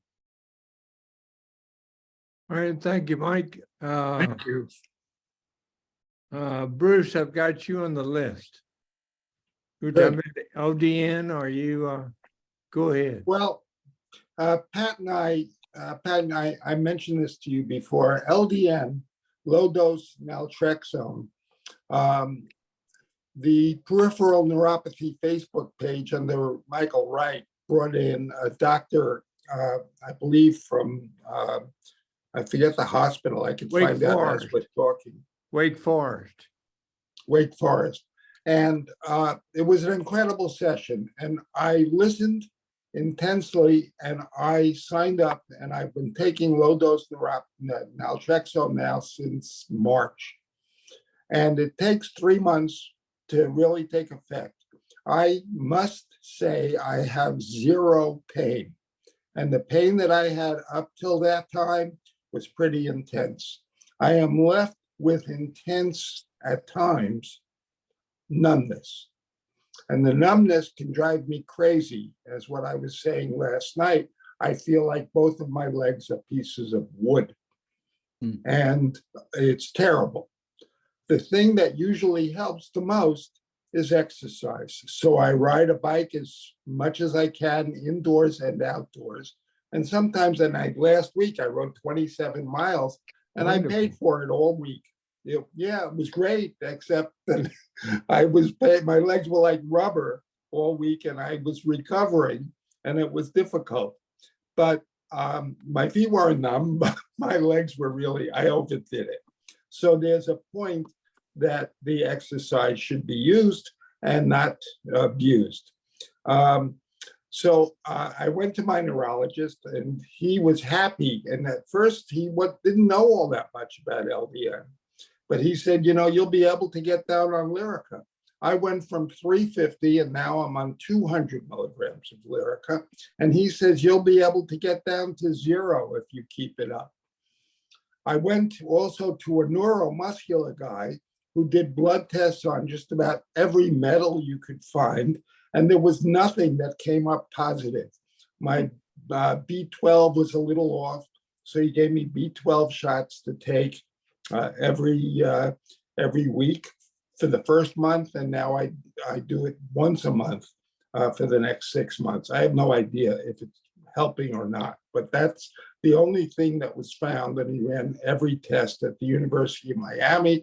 The guy's supposed to be a very good guy, and he was. He said, yep, you got it. He was able to see that the coloration of my shins was actually a little different color going up from the ankles than they were going up higher. And he said, your neuropathy is going about 6 inches above your ankles. And he said that. He's right.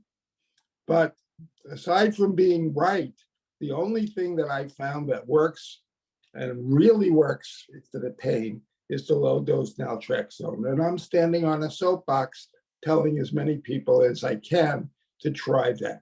No, I've heard a lot about LDN, and we as a group will find some doctor. I know the doctor you're talking about, Mike. I know Michael Wright, and he's from Mike has a group from North Carolina, and also his doctor was from Wake Forest, and I have his name in my book, but I can't get my book right now because it's in the other room.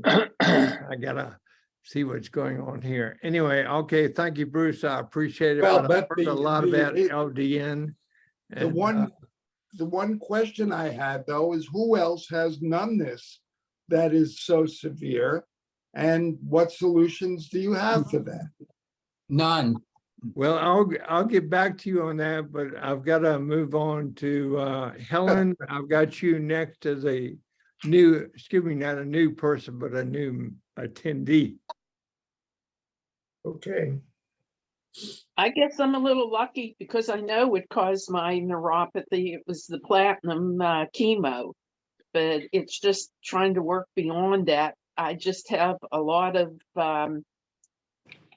not pain at all, but just tingling in the toes and the feet. And I don't know if anybody has any suggestions for that. Even though I'm off that type of chemo drug, they says it might not be reversible. Would anyone like to help Helen with that question? I could take a shot just Go ahead, because. take a shot. Fortunately, chemo-induced neuropathy is one of the neuropathies that often, not always, but often will improve over time with the proper nutritional environment. You could try, I think, first, and I say this both from experience with people who've had it, and even a good friend of mine who's a radiologist who had to recover from chemotherapy with breast cancer. I made sure she took a lot of B12 and a decent amount of folate, but separate. In other words, because B12 is very easy to interfere with the absorption of, so you want to take it separate from anything else, even food. You're looking, since your chemo is over now, to try and get the maximal healing environment in your body that you possibly can. There's no guarantees, but if you're fortunate, you may notice a lessening of symptoms and a return of more normal sensation over time. It's a fingers crossed situation, but supplementation may well help. Okay, one thing I want to say about Glenn, we ask Glenn a lot, but I'm going to give him a plug. He is a walking dictionary on medical advice. He's a member, he's a director of the Western Neuropathy Association. And he also has a virtual support group on October the 18th, which is a Wednesday, from 12 to 2 Central Time, correct, Glenn? Yeah. I got that I'll right? actually post the month's schedule of Anyway, WNA in the that's chat. fine, but I did want to give you a shout out because we always appreciate you being here, because when we're lost, you find us. Anyway, let me also I've got add- one more new person here, and it's Bernie. Let me say one more thing to Helen, if I can. Helen, Okay, you go ahead, Mike. Exercise, you've been told to exercise your entire life. Cover your bets. Exercise is the thing with peripheral neuropathy. So whether or not it's going to affect the nerves that control your muscles is hard to say at this point. But like cover your bets. Really cover your bets. You really need to emphasize exercise. That's both aerobic exercise and weight-bearing exercise. What? Sit-up, crunches, and all the things that will strengthen your ability to walk. This is really important. That's all. No, I second that. Anyway, thank you, Mike. Bernie, your hand was up, and I've I got just you on the want, list. thank you. I just want to back up to, I thought I heard some comments made earlier about regeneration of damaged nerves. I did not think that was possible, no matter what kind of therapies I might go to. It's been my understanding, tell me if I'm wrong, that these nerves cannot be regenerated. I have had this long enough now that it's I've read recently out of the Cleveland Clinic about these nerves becoming damaged, and they are the nerves that connect to the muscles, and they cause the muscles to contract when they need to. And I think in my case, that's beginning not to happen. I feel very rubbery legged. I feel very weak in my legs. And I just needed clarification there. Is there a way I can regenerate damaged All nerves? right. I think there was. Chuck, I saw your hand shoot up immediately. Per Dr. Hoke, who is my neurologist, axonal damage is not regenerated. Okay, if you have damaged axons, it won't be regenerated. However, the sheath, I forget the name of it offhand, might be regenerated. The myelin sheath? Yeah. No, It can be regenerated, but not completely. Okay. When you get the damaged nerves that cannot be regenerated, that leads to muscle atrophy, does it not? Is that where I'm getting the extreme weakness in Glenn, my I'm leg? going to turn to Bernie. Excuse me, Chuck. If you got any more, I'm going to turn to Glenn.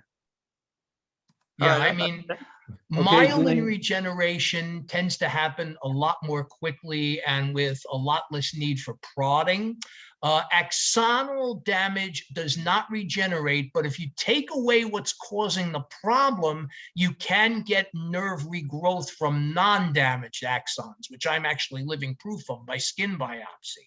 Now, unfortunately, when axons try to go and get into the space that nothing was occupying before and has to fight its way around and through tissue, you often get all manner of bizarre sensory symptoms to the extent that you may actually think your neuropathy is getting worse, which is why a lot of us keep long-term symptom diaries so we could see it in weeks and months of retrospect. But you don't get damaged nerves regenerating. You can get less damaged or undamaged nerves regrowing into the spaces where they were. So it is possible to get recovery, in the bottom line. It's just not the nerves are dead and that's that. And very quickly, what are the techniques for getting those new nerves to grow in there or to take the place of damaged ones? Well, generally what one has to do is eliminate what's causing the damage in the first place, because if the damage is happening faster than regeneration possibilities, and regeneration, nerve growth is incredibly slow under the best circumstances, maybe a millimeter a day. So if you're talking about like small fibers that come from the bottom of your spine to your feet, you're talking years to get back down there. And I tell people to try again to get as much exercise as possible, as much of a good nutritional environment as possible. And even then it's a crapshoot. I've had a lot of recovery, but my recovery is patchy and incomplete, and I still have symptoms. Nowhere near as bad as they used to be, but and I get flares, but it is problematic. And you can often get some regrowth into areas, but there's no guarantee you'll get back to where you were. Okay, thank you.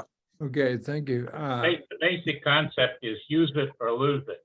When you use something, your body says, I need this. And it will devote resources to try to keep it repaired. And so that's when we talk about exercise, we're really talking about telling your nutrition system, the whole body, that I want this. This is important to me. Please keep repairing it. Okay, Bernie, you still have your hand up. Do you? No, I'm done. Okay, can you just take it You quick- down? Yeah, let me see if I can do If that. you Hold would, on. I appreciate that. Okay, I'm just looking through the chat and I see two questions about Methanex, and we have a board member who takes that. And Judd, would you like to comment on your luck on Methanex? Oh, yeah. But I'm also aware of Glenn's comments. I know nothing. I know what my doctor recommended. He said it doesn't work for everybody. Okay, will you try it? Yeah, I'll try it. That was about 4 years ago. It's really stopped my incredible pain that I had with neuropathy. And so I really recommend it. I don't know if it's going to work for you. Now, Glenn talked about how you can probably go to the health store and get regimens that are, pick the ingredients apart, and it would be a lot less cost. In my case, I'm paying about $60 a month for a bottle of the stuff. And I'm not interested in piecemealing it or tearing it apart, reverse engineering it or whatever. It works for me. I'm going to stick with it because it's a lifesaver. Glenn, you didn't mention R-alpha lipoic acid, which I think is another one of the major ingredients besides B12 and some others. It's a cocktail, it's a cocktail. And I'm not a big one on taking vitamins or food supplements. So it's not I don't even want to tell you that it's a miracle cure, because it may not be for you, but when it helps, it helps. It's just like the Dex product that Bruce was talking about. This is very complicated stuff on this call, and we spend a lot of time just trying this and trying that, and finally we stumble on something that really works, and we keep doing it. That's sort of the way I feel about it. Okay, as I said at the beginning of the meeting, I said what works for one person may not work for the others. Yeah. We don't recommend anything. This works for me, this didn't work for me, so don't, it's between you and your doctor, but everybody finds a solution. Judd, could you spell Methanex for me? Yeah, it's it's in the chat, but it's in the chat. Okay, META, Meta, NX. I pronounce it Meta NX. Meta. Chuck's shaking his head on that. Chuck, do you take that? You do mean me? Yeah. No, Well, you I were take a shaking- combination of things that are in it. Oh, yeah, yeah. I take them Right. separately. Okay. All MAT. right, let's, I've got some hands up here. Brenda Cheadle. Is it over the counter? Yes, several comments. First of all, for Helen. Helen, I have a daughter who's, No. can you hear me? Okay, Helen, I have a daughter who has had treatment for metastatic breast cancer for the last 2 years now. She has a wonderful team at her hospital down in Dallas. Unlike Mike's recommendation, she was not allowed to exercise. She couldn't even use her exercise bike for quite some time. So make sure you check with your doctors in terms of your specific case, what they want you to do. I do want you to know that over time, and she had an incredibly intensive treatment, 6 months of 2 kinds of chemotherapy, 47 radiation treatments, lost all her anyway, all kinds of surgeries. She's had 3 surgeries so far. She still has a 4th coming up, and she's on experimental medication. But her neuropathy did eventually, once she got away from all that chemo and radiation, her neuropathy almost entirely vanished to the point where now she says she has to ask herself if she feels it to even notice it anymore. So I think it's important to always be hopeful that things will improve over time. And my own case, I was one of these people who had tremendous pain at night in bed. I kept a cane and still do right next to my bed because I'd have to jump out of bed at the first sign of cramping and burning pain and walk it off in great pain, holding onto furniture around my bedroom, trying to get this pain under control.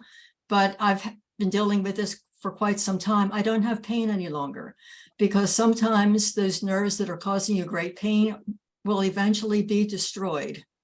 And that may not be great for the nerves, but the pain for me is gone. Other things that I've found really helpful in terms of pain is that if you keep the lower part of your body warm, if your legs and feet and so on get cold, you're more likely to get cramping and pain. But I always put a throw or something over my, from the hips on down, because my neuropathy goes all the way to my knees, thanks to surgery that was supposed to help it and made it worse. So I keep my legs warm at night. I also make sure that I sleep on my sides so that no covers are irritating the tips of my toes, because that also seems to sometimes set off pain again. And one of the illustrations that we saw when we saw a bit about the website is that there are devices made just to hold the bed covers away from your feet at night so that the weight of the bed covers do not disturb your nerves. So I just wanted to let you know that there is hope and that sometimes it takes time. Meanwhile, that there are measures and we all try to share the measures that are helping us. Thank you. Okay, Brenda, thank you very much. Rebecca and then Mike. Rebecca? Just to go back to the Metanex conversation, I tried that for a while. I was probably on it for maybe 6 weeks or so or longer. For a while, I felt fabulous. It was like, whee, you know, I was really great. Then I started getting really kind of funky feeling. And if you look at it, it's got B6 in it, and having too much B6 can mess you up. So just be aware of what you're taking, all of the different things, items that are in it. So different things work for different people. All right, thank you, Rebecca. Michael. There's been an ongoing conversation between me and Judd about the B6. What Rebecca just said. You have to recognize what pain is. Pain is your brain's reaction to the sensations you feel. You need, if you have a lot of pain and it disturbs your life, you need to do something about it. If it's mechanics or something else, you need to get your life back functioning. Judd's life is considerably improved because he did something about his pain. In the process, he took a lot of B6 that is, you know, it's can be dangerous if you get too much of it. The point is, you do need to go after the pain. Don't give up, because your brain eventually is going to learn that it's safe we don't exactly know what causes these sensations. Why do they continue? Can they stop? We don't actually know. But the point is that these sensations, your brain says these sensations mean I've got to do something right now about this. But what are these medications doing? They're not actually changing the way your nerves feel. They're changing the way your brain deals with those sensations. And eventually you get to the point, and there are lots and lots of treatments, and as most of them have no more success rate than placebo. They just don't, because placebo is a tremendously beneficial benefit. It gets you to the point where you can function. And so for Judd, this was literally a life-changing treatment. But you may not want to look at that treatment. You might want to look at something much different. You need to go after the pain, but you need to recognize what the pain actually is. It's your brain's reaction to the sensations you're feeling. Once you get to the point where you're relaxed about those sensations, you're not so worried about them, the pain will go away. Okay, thank you, Mike. Is there anyone else with any other comments, questions? That's better. Pat? Yes, Pat? I'd like to direct this to Helen. I wanted to, and others who maybe experience chemo-induced neuropathy. There is a group that meets in Tampa, Florida. I think that they are on Zoom still. They meet the first Wednesday of the month from 1 to 2 p.m. And the leader is a woman named Cindy Tofthagen. I'll put this in the chat. But anyway, she is she manages the group based on her own experience as a nurse scientist, and she has a practical experience with chemo-induced neuropathy. So it might be something that you would like to either chat with her about or attend the meeting and learn more specifically related to chemo-induced PN. And I'll put that in the chat. Okay, Grant, you have your hand up? Yes, my question is are we to see the website as somewhat of a clearinghouse for comments that, we didn't get out today or we have in the future? Is that part of Judge's responsibility to help us kind of address those or re-aim those to the right parties? Yes, but don't sue me. Oh, of course, that goes without saying. We depend on Mayo Clinic and Cleveland Clinic and Johns Hopkins and so forth. Our website is trying to be authoritative. And so, especially with the localized information, we really localized, meaning this group, not geography, but things that people mention like LDN. We want to focus on those things. And let me say this, Grant, we're typing, people are typing stuff in the chat right now. We'll record that and put it on the website in our section called past meetings. Past meetings will happen at 4:00 today when this one's over. But I'll try to get the chat session up there as quickly as I can. And then you can go through there, and pick out the things, links and information and acronyms and stuff, and then just go there. And that will be kind of a nice remembrance of this meeting. Next month, something else will come up. Somebody will mention something, and we're hoping to build a kind of a vocabulary and an archive by doing this, by recording like this. Okay, so if I wanted to, just to throw a comment out to you, Judd, well, not personally, but in general, the general interest, do I go to the website and is there a place there? Oh, if you want to contact me, feel free. But if you want to make it broader than that, almost all our, especially in footnotes and our blog entries, they have a section down the bottom that lets you ask questions and make statements and so forth. Happy to respond to that. And Okay. And your email, is that on the website? it is, but I'm available at tech at, if you want, that's the address you got the invitation from. And I'm not that hard. Yeah, I'm not hard to find. It's judsonvaughn@gmail.com if you want. And or the easy one to remember is leader@dcpn.org. And that goes directly to Pat, and then she fans it out. Okay, that's great. We'll work it out. Thank you. Grant, you can Thank go directly to tech@dcpnsupport.org or leader at, and both of those will reach us, and that's in the chat. And I'm writing about the Tampa group right now for those who are interested. And I wanted to clarify, although Cindy specializes in chemo-induced peripheral neuropathy, the group is open to everyone, no matter the source of their PN. Okay, thank you, Pat. Thank you, Grant. Thank you, Judd. Ellie, you're up. Oh, okay. A couple of things. First, I'm learning a lot. I'm very appreciative of all of these various methods and strategies that people have shared regarding dealing with the pain, tingling, and discomfort. Something I just learned recently, because I'm planning a trip to New York City with some family members for a week, seeing some shows, and I have a hearing aid and also a cochlear implant, and I need to bring those chargers for those devices. Anyway, I learned that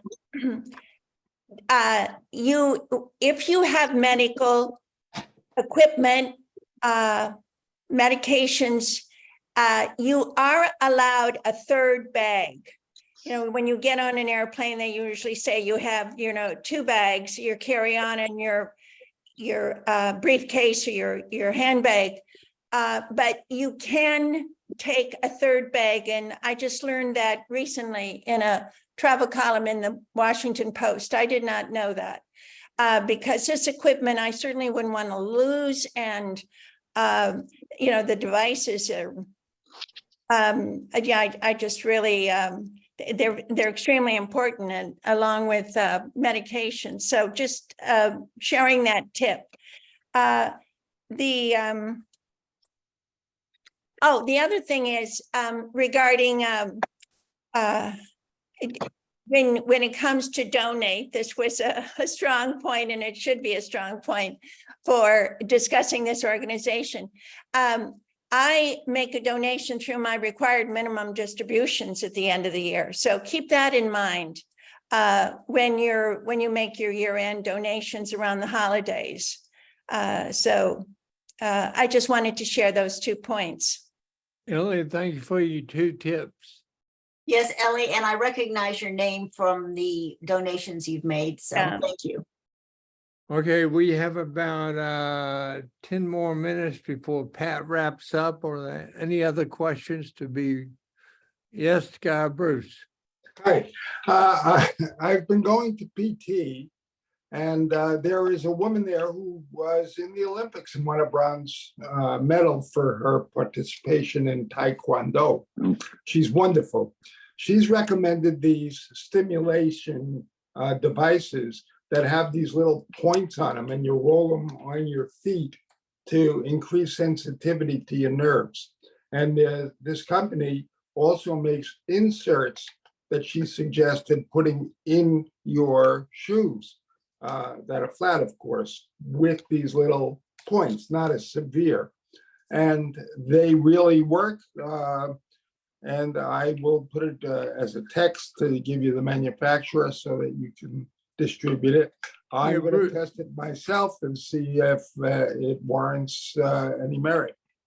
Yes, Bruce, can you put that in the chat? You said text, and we have a chat. Well, the chat, I'll put it in there, and I'll put the website in and Okay, people can go to it. we appreciate that. Okay. One statement, I got some shoes that had those things in, they were called, I don't know, the Neuro something. yeah, something like that. For me personally, it was excruciating. I could not wear them. So, you know, different strokes for different folks. I know, when I did it in PT, it was excruciating. They have a Well, thing we to stand mentioned that on. up front. What works for everybody. I mean, Right. works for one does not work for everybody else. So It left Pat, indentations in the bottom of my feet that really killed, but Yeah. this is not as severe. So we'll Pat- see. Pat, you had your hand up, or you? Yes, I have a question. I think it was for Bruce. At one point, I went to an alternative medicine practitioner and she did a diagnosis, and on the basis of, I'm not quite even sure what, she passed medications across my body and did different, I don't know, manipulations, and determined that she thought my neuropathy was due to a metal sensitivity. And I think Bruce mentioned having that checked out. And she then turned around and sold me her own medications for the supposed source, which did not make any difference at all in my pain or numbness. And so I did not return to her. So I just was curious. You said she actually told me that she had all of the fillings from her childhood removed for the base metal or whatever the filling is made from. I can't Mercury. remember. And she said that was very both expensive and painful, and she wouldn't recommend it. And I'm thinking I would never do that. But I have since not used a metallic water bottle or tried to avoid metals. I don't know if it has any validity or not, but I was curious when Bruce mentioned also having been checked for metal reactions. Everything was negative. Mhm. The only thing possibly was a B12, but everything came out negative. So I don't know what to say about that. Okay. Chuck, are you raising? Yeah, your- Pat, I was checked in 2016 for every heavy metal known to mankind. Nothing, they were all non-detectable. Ah, okay. Well, thank you. I won't go back. I wasn't going back, but I won't waste my money. You know, people use the term snake oil. I'm not saying that she doesn't have a legitimate background or whatever, but it just didn't work for me, and I will not be going back to her. Mhm. All right, we have about 10 more minutes before wrap up. I just want to make sure, have all of the new attendees gotten something they can take back with them, or do they have any questions that we left unanswered? Good. I got an A+. Covered it. Good session. Okay, all right. Any other, Bruce? I knew during it. Okay. Bruce, go ahead. No, I just said it was a good session. Yeah. I Oh, thought everybody thank had you. a lot to contribute. Thank you. I appreciate it. Okay, Pat? Okay, I am ready for our wrap up. If Judd can pull up my slide for me. I will note that Glenn just put up Pam Hart's webinar on neuropathy scams, which I didn't know about. So I'm happy to read that in the chat. And it happens that the Western Neuropathy is part of my wrap up, the first part. The Western Neuropathy Association, Catherine Stengel, actually, I think is the writer editor of a newsletter called Neuropathy Hope. And the October newsletter is available at pnhelp.org, their website. And Glenn, of course, you are welcome to add anything here about meeting schedules that would, we're always trying to advertise where other support groups are meeting, generally via Zoom, though the next one I'm going to talk about, Pittsburgh, is in person as well.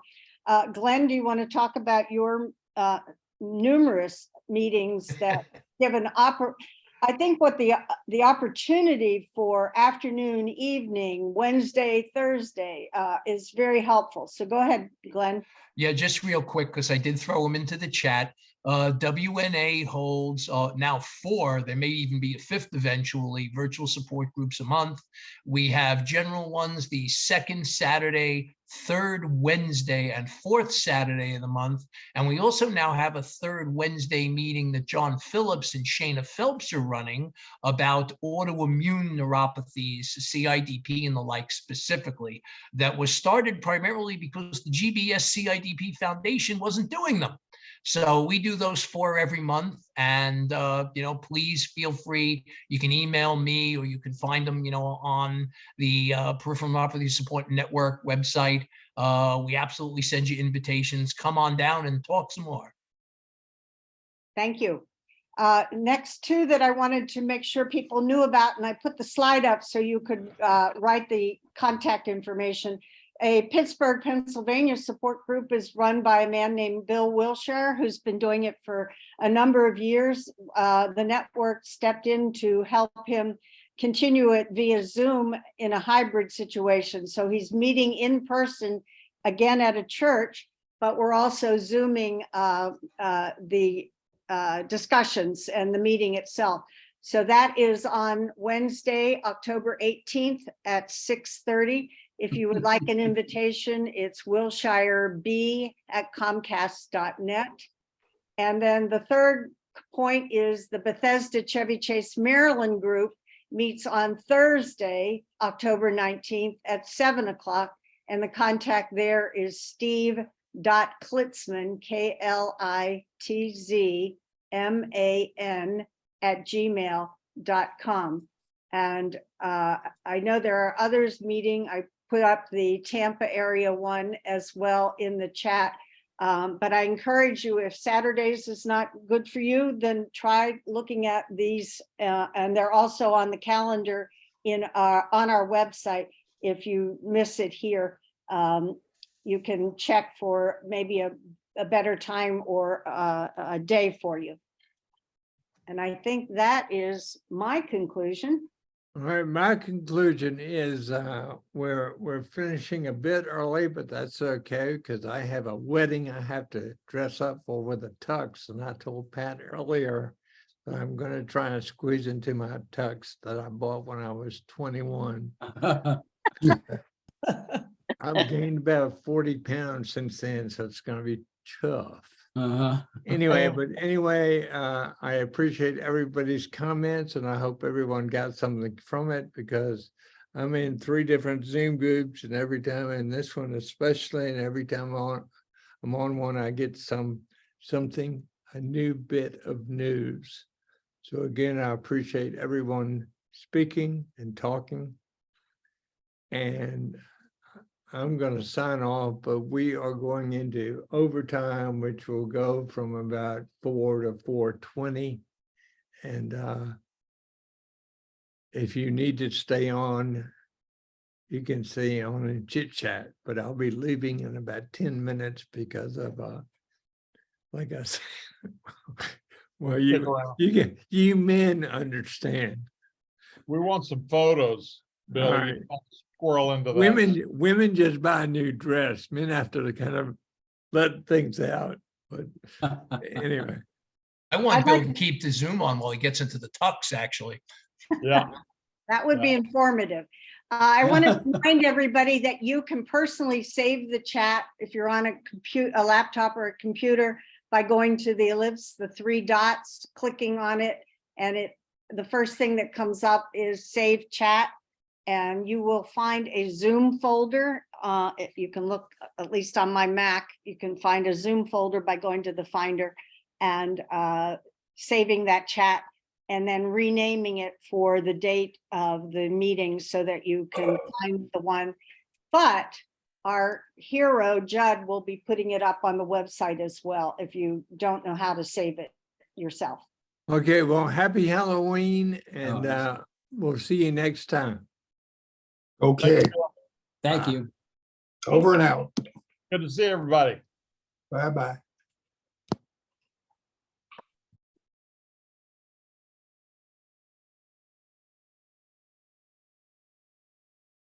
Hmm.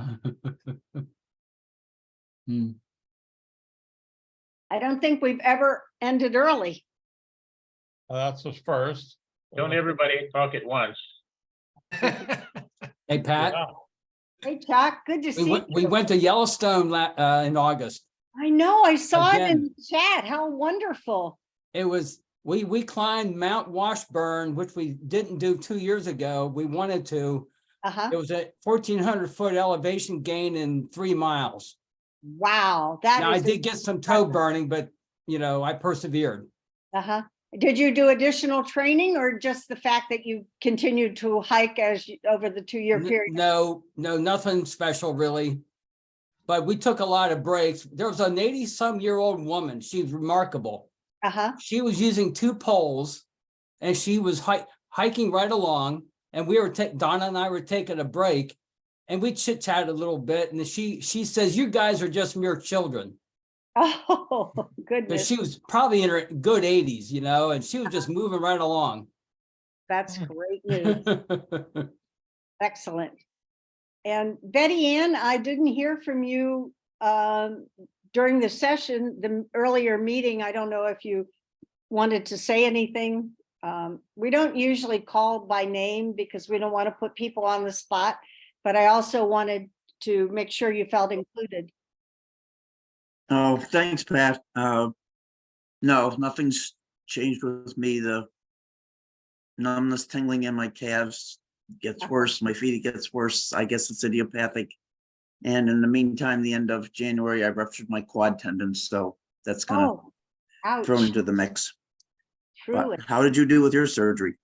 I did phenomenally well, so I'm very pleased and at 98% at this point, and so very, very happy. So Wow. with the results. You had fusion? No. Yes. Yeah, I had lumbar fusion and a cage put in, and I had 9 months of every day, every moment, really pain, and it's all gone. So for me, it worked. I know that it's particular and individualized, but for me, it worked, and I am grateful every day to be free of that pain. So good. Thank you for asking. And I don't know who this person is with 502, the telephone number. So I can't call you by name. That's me. Who is That's me? My name's Lori Salaji, and I'm in Louisville, Kentucky. I kept trying to jump in when the new people were introducing themselves, but somebody always got ahead of me. So. Oh, are you in Louisville? Did you say? Yes. Uh-huh. And well, part of the problem is that it's hard to call on a telephone number. And if you don't know, or maybe you don't want to, but if you do the ellipse and that comes up on your screen, you can rename yourself. You don't have to keep the telephone number as Lori came up. So. Oh, I didn't realize that. It just asked me to identify myself by name when I phoned in. So I guess I just thought it was putting my name up there because I'm just on the phone right now. I'm not connected to a computer or anything. Sure. Well, I sometimes ask people, and then other times I think, well, maybe for privacy, they only want to use their phone number. So, but welcome, Lori. And would you like to address the people that are here? Or ask people that are there. Or ask a question that you missed the opportunity to?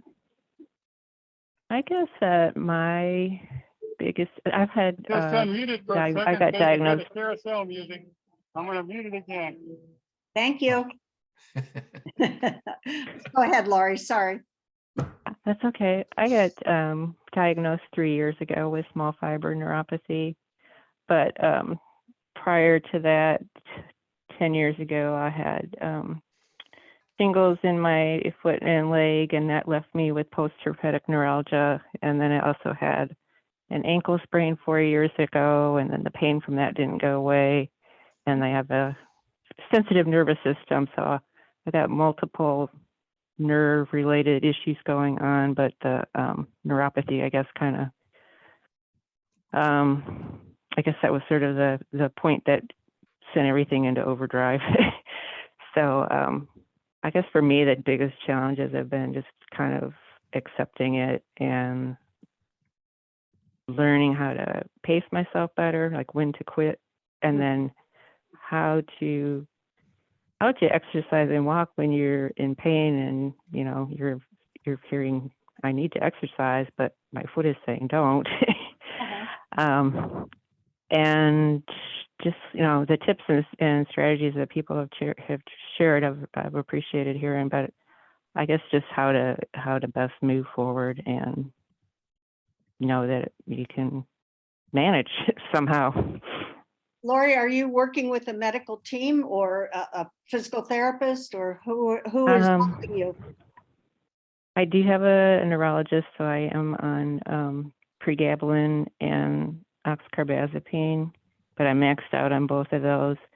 I've done numerous rounds of physical therapy. I did find a wonderful therapist that has a lot of experience with the neuroscience of pain, and I learned a whole lot from him, and I did get some good results. But my issue has been being able to maintain that kind of success that I had in the clinic, be able to maintain that outside in the real world.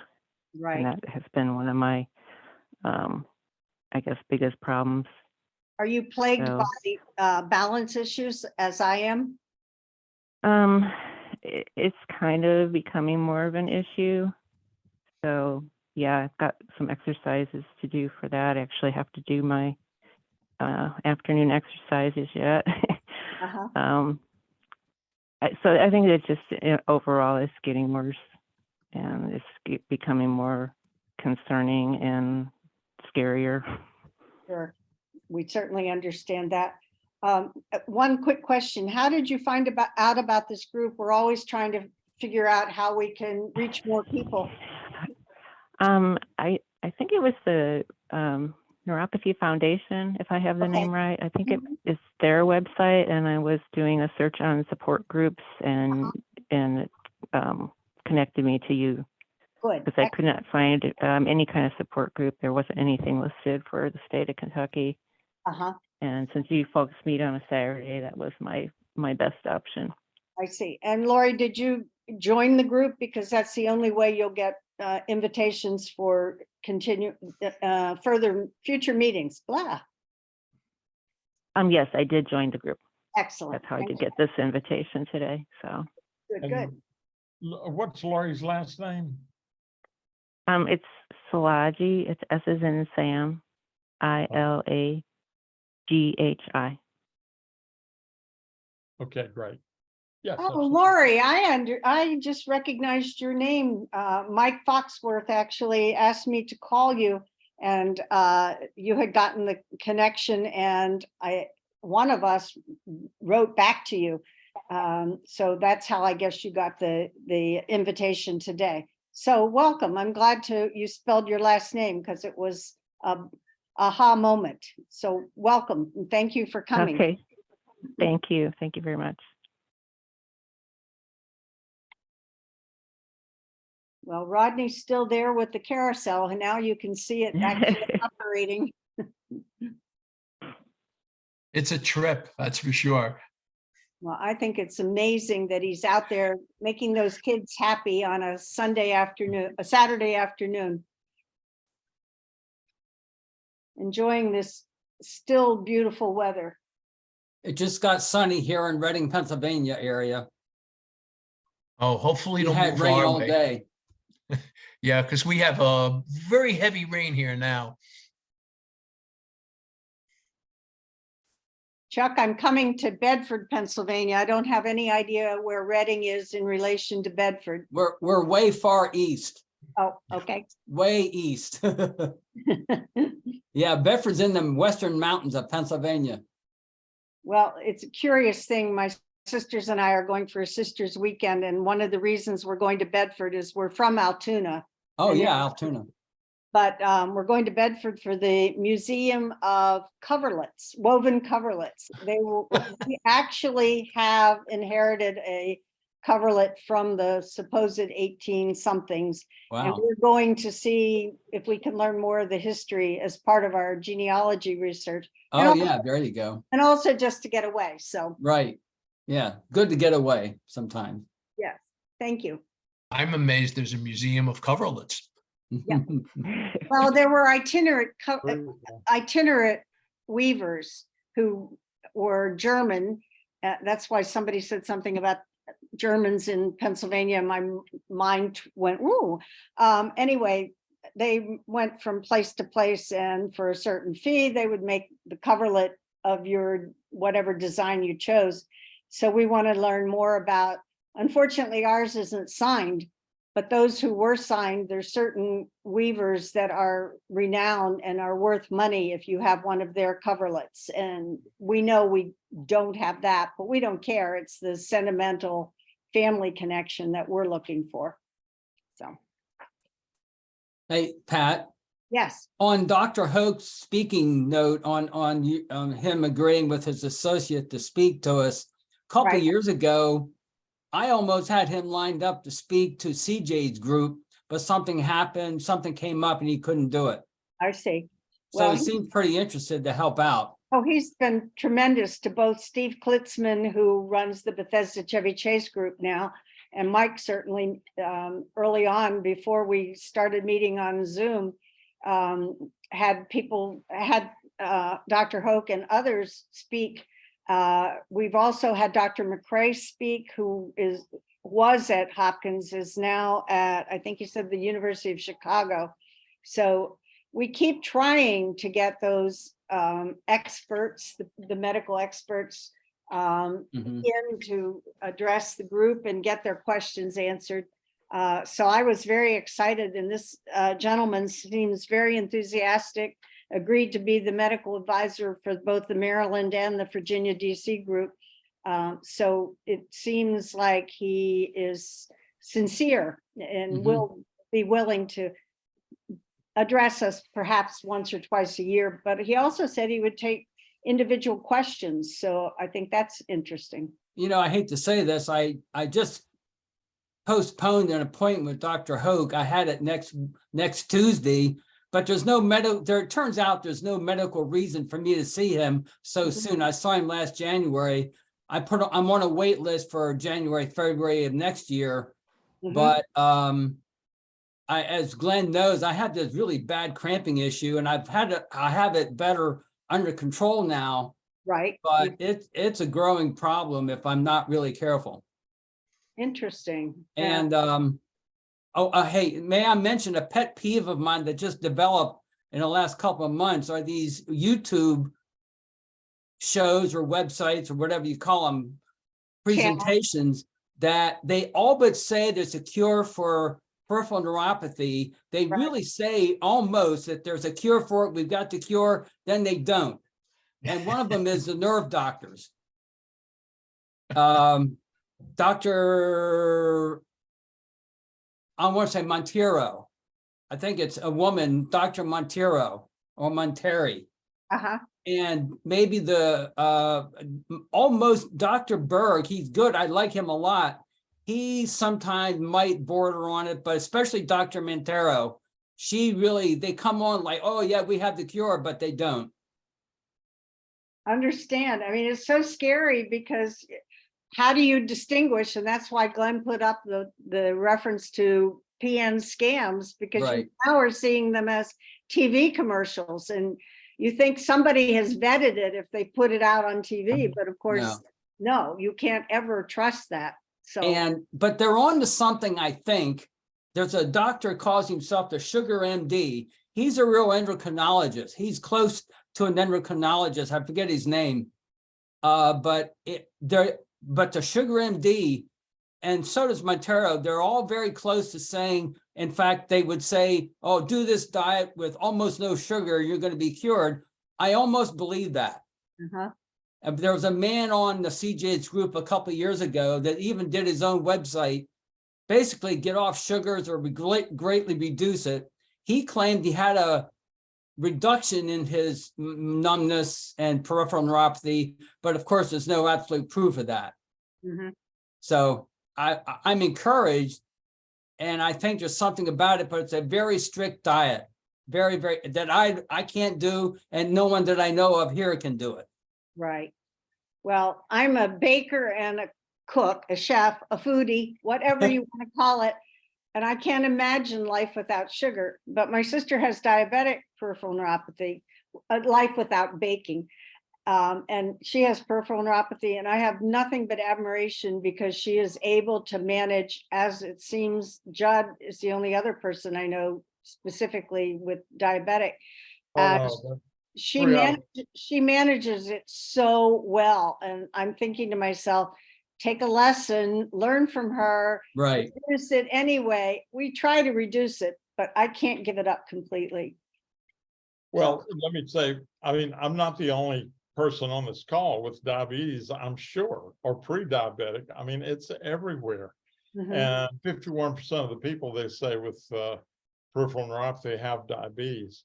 So somebody said, was it you, Glenn, that said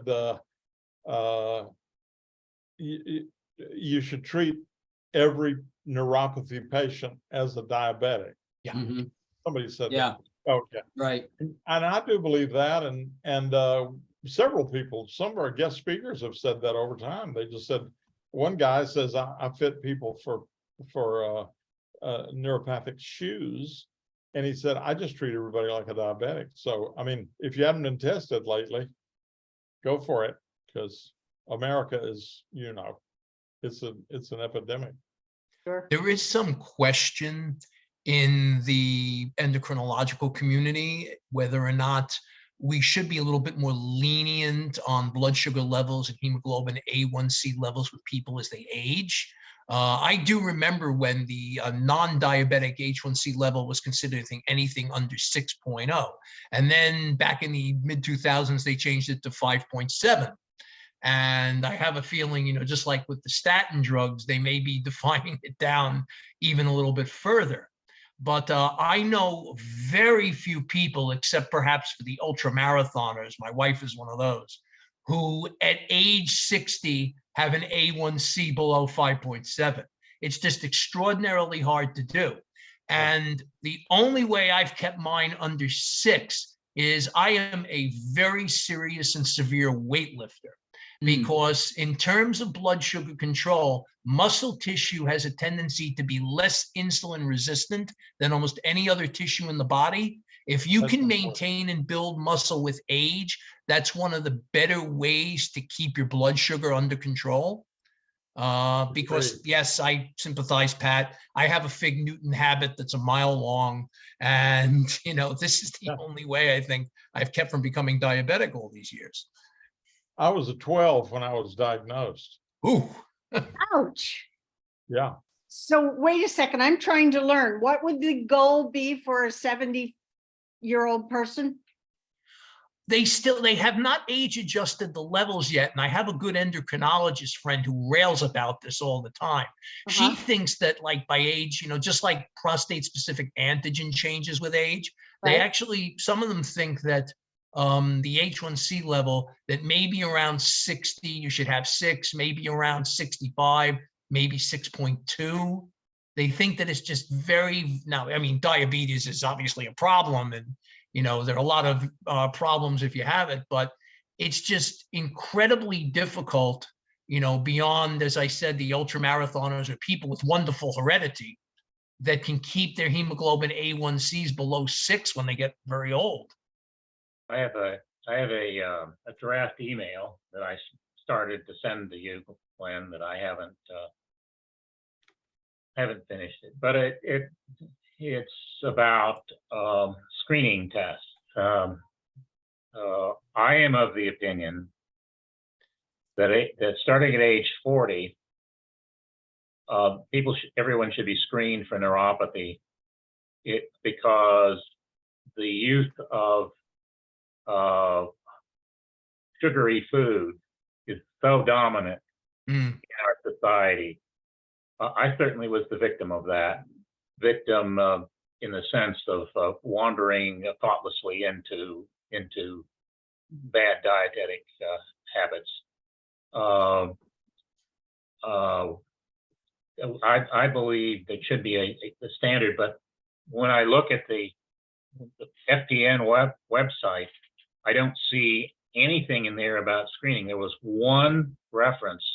I did a search. There's one reference to screening, which referred to an article that isn't available any longer because it's a 404 link about well, not strictly 404. It takes you to a search page on the site, and it was about an article that got published that says that doctors are using elaborate tests for neuropathy and ignoring the simple ones, the inexpensive tests, and thereby wasting resources everywhere.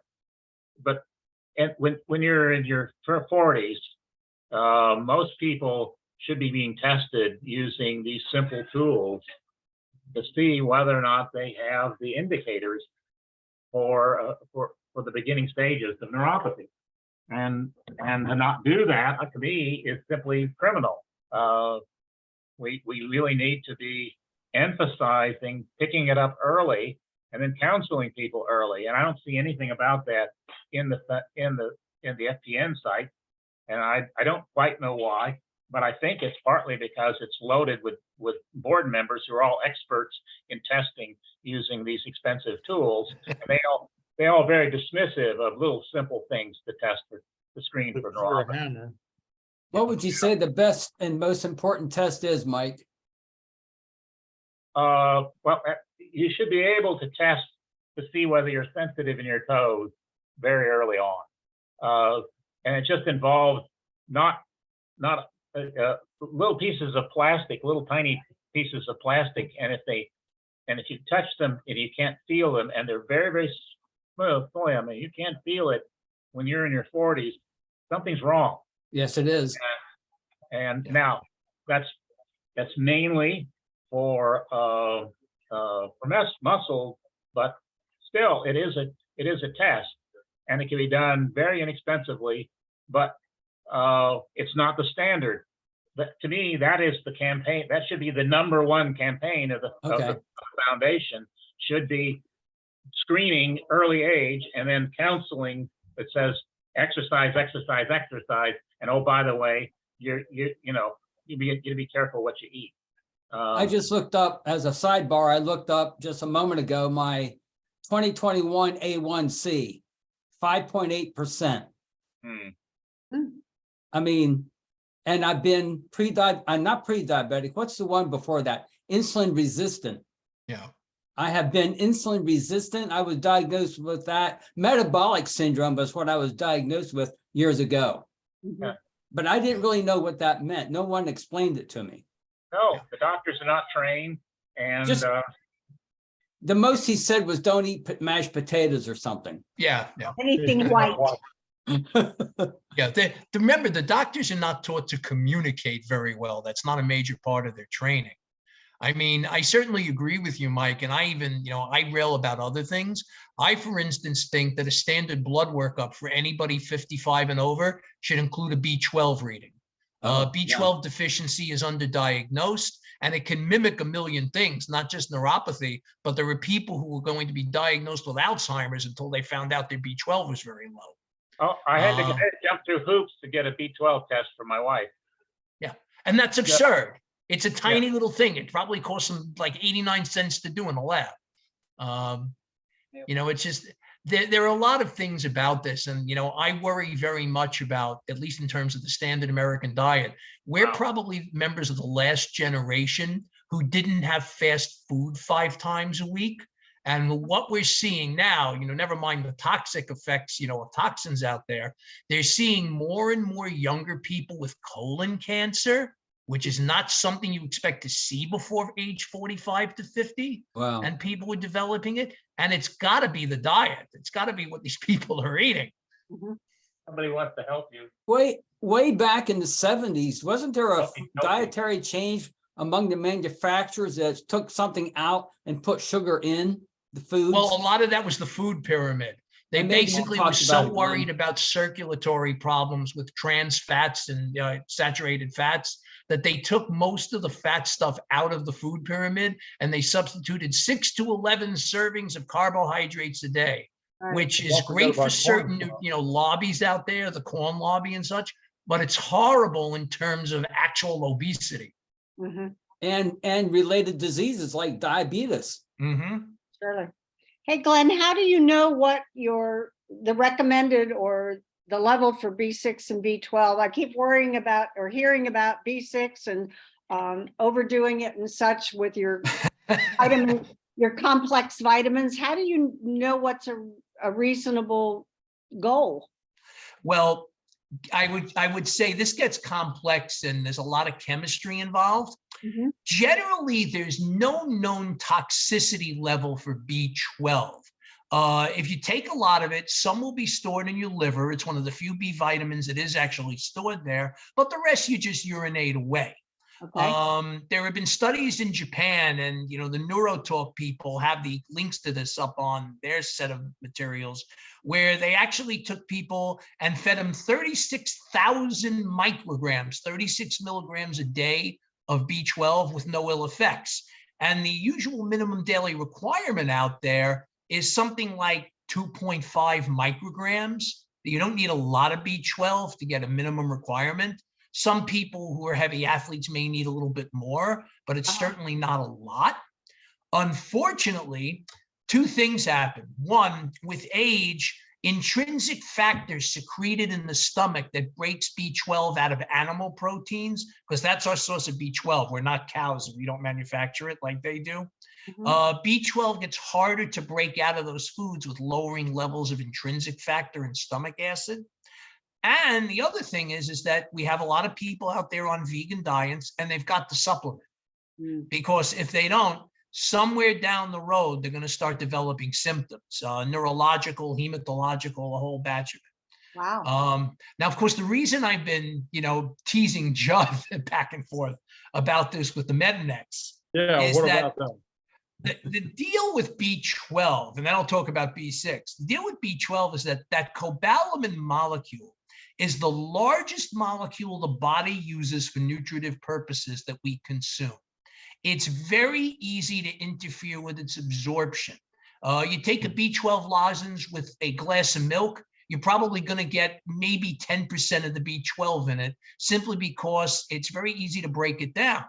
So the only caveat I've had about Medinex over the years is you're taking it with a whole batch of other B vitamins, and fortunately they're methylated B vitamins, more on that in a moment. But the B12 in there may be interfered with by the B6 and methylfolate you're taking in the same pill. When I take B12 lozenges, I take them apart from everything else, like about 2 hours after eating, or at least an hour before, just to make sure they pass through the system. Now, here's the B6 controversy, because yes, B6 deficiency can cause neuropathy, as can B6 intoxication, as they call it. But a lot of the information on that, particularly with, say, the Washington University Neuromuscular website, seems to indicate that B6 toxicity is not from necessarily taking huge amounts of B6. It's basically when people who can't methylate pyridoxine, which is B6, and methylation mutations, the MTHFR mutation in particular, is very common among white people, particularly Northern Europeans. There's a lot of autoimmune stuff that goes on with Northern Europeans, as you probably know. Very high levels of MS as well. But apparently about 10 to 15% of the population, more above like the 45th parallel, has this mutation. And what it means is when they take these B vitamins, they don't get methylated into usable form. They don't have methyl groups attached to them. And that's when the B6 builds up in the bloodstream. And you may not even be taking that much.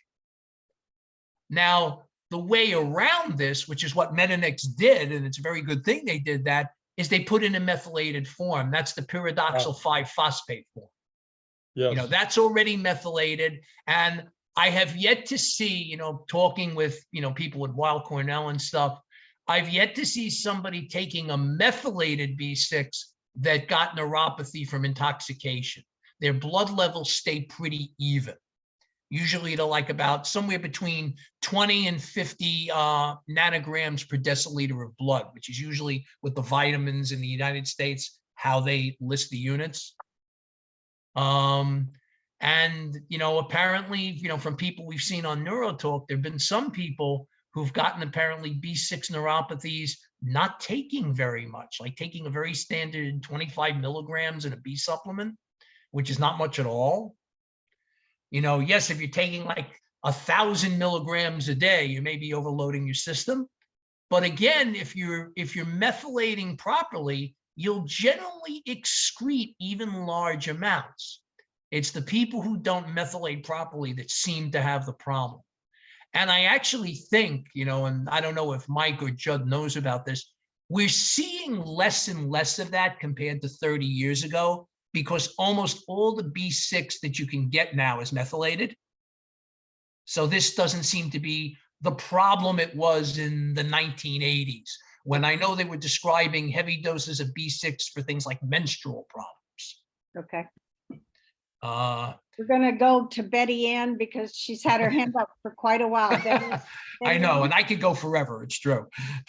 No worries. It was interesting, the B12 discussion, because I was going to a neurologist and she told me I needed B12 injections. She was at the office of the surgeon that I dealt with for the back surgeries, and she said I needed B12 injections. So she started giving me B12 injections. And then after that had started, my PCP had to have blood work done, and she had the B12 checked, and it came back over 2,000. Of course it and did. She said, oh, that's rather high. So I mentioned it to this neurologist, and she said, oh, don't worry about it. Don't worry about it. Okay, well, that neurologist has since been terminated from that office. So I went to see, I went to see another neurologist, and I mentioned to her what had happened, and she said, were you deficient in B12? I said, no. She said, well, why was she giving you the injections? Because she told me it would help regenerate the nerves. And she could charge for them. She didn't roll her eyes, but she just looked at me and she said, really? So I've no more B12 injections. I guess not.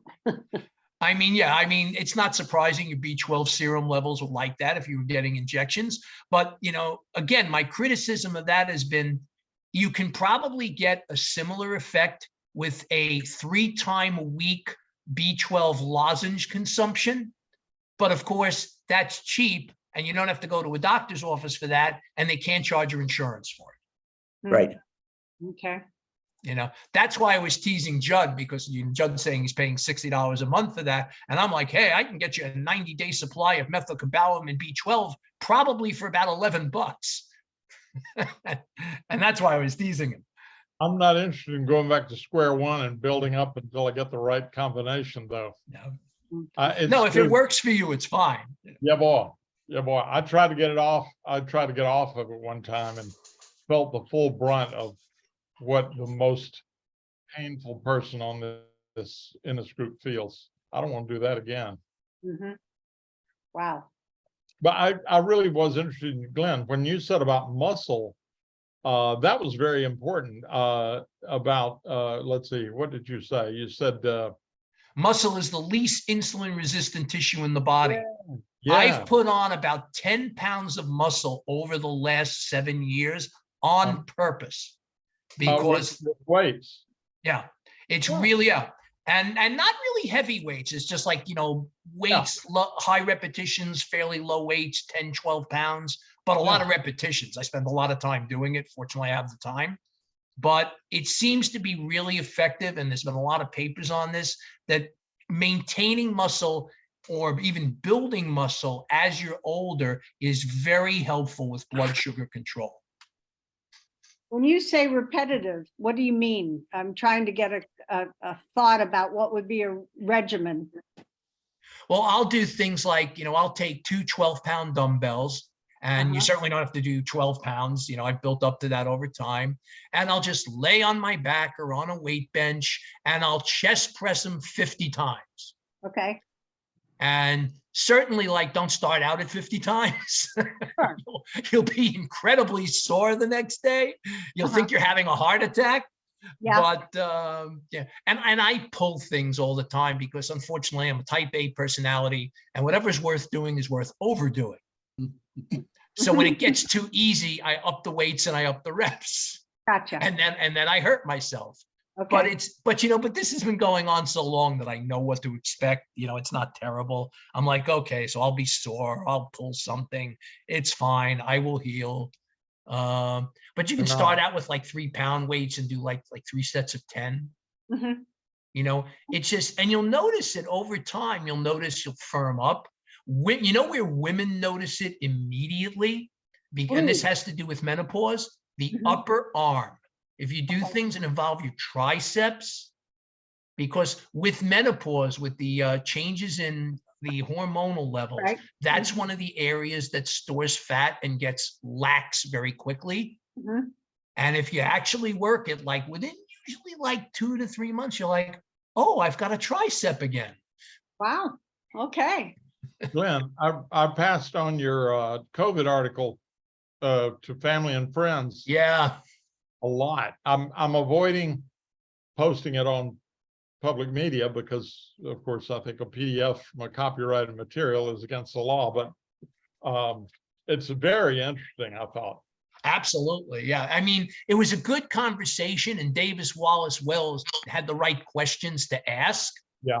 And I really think that interface, between epidemiology and immunology is something that really needs, in terms of future pandemics and a lot of other things, really needs to be brought together.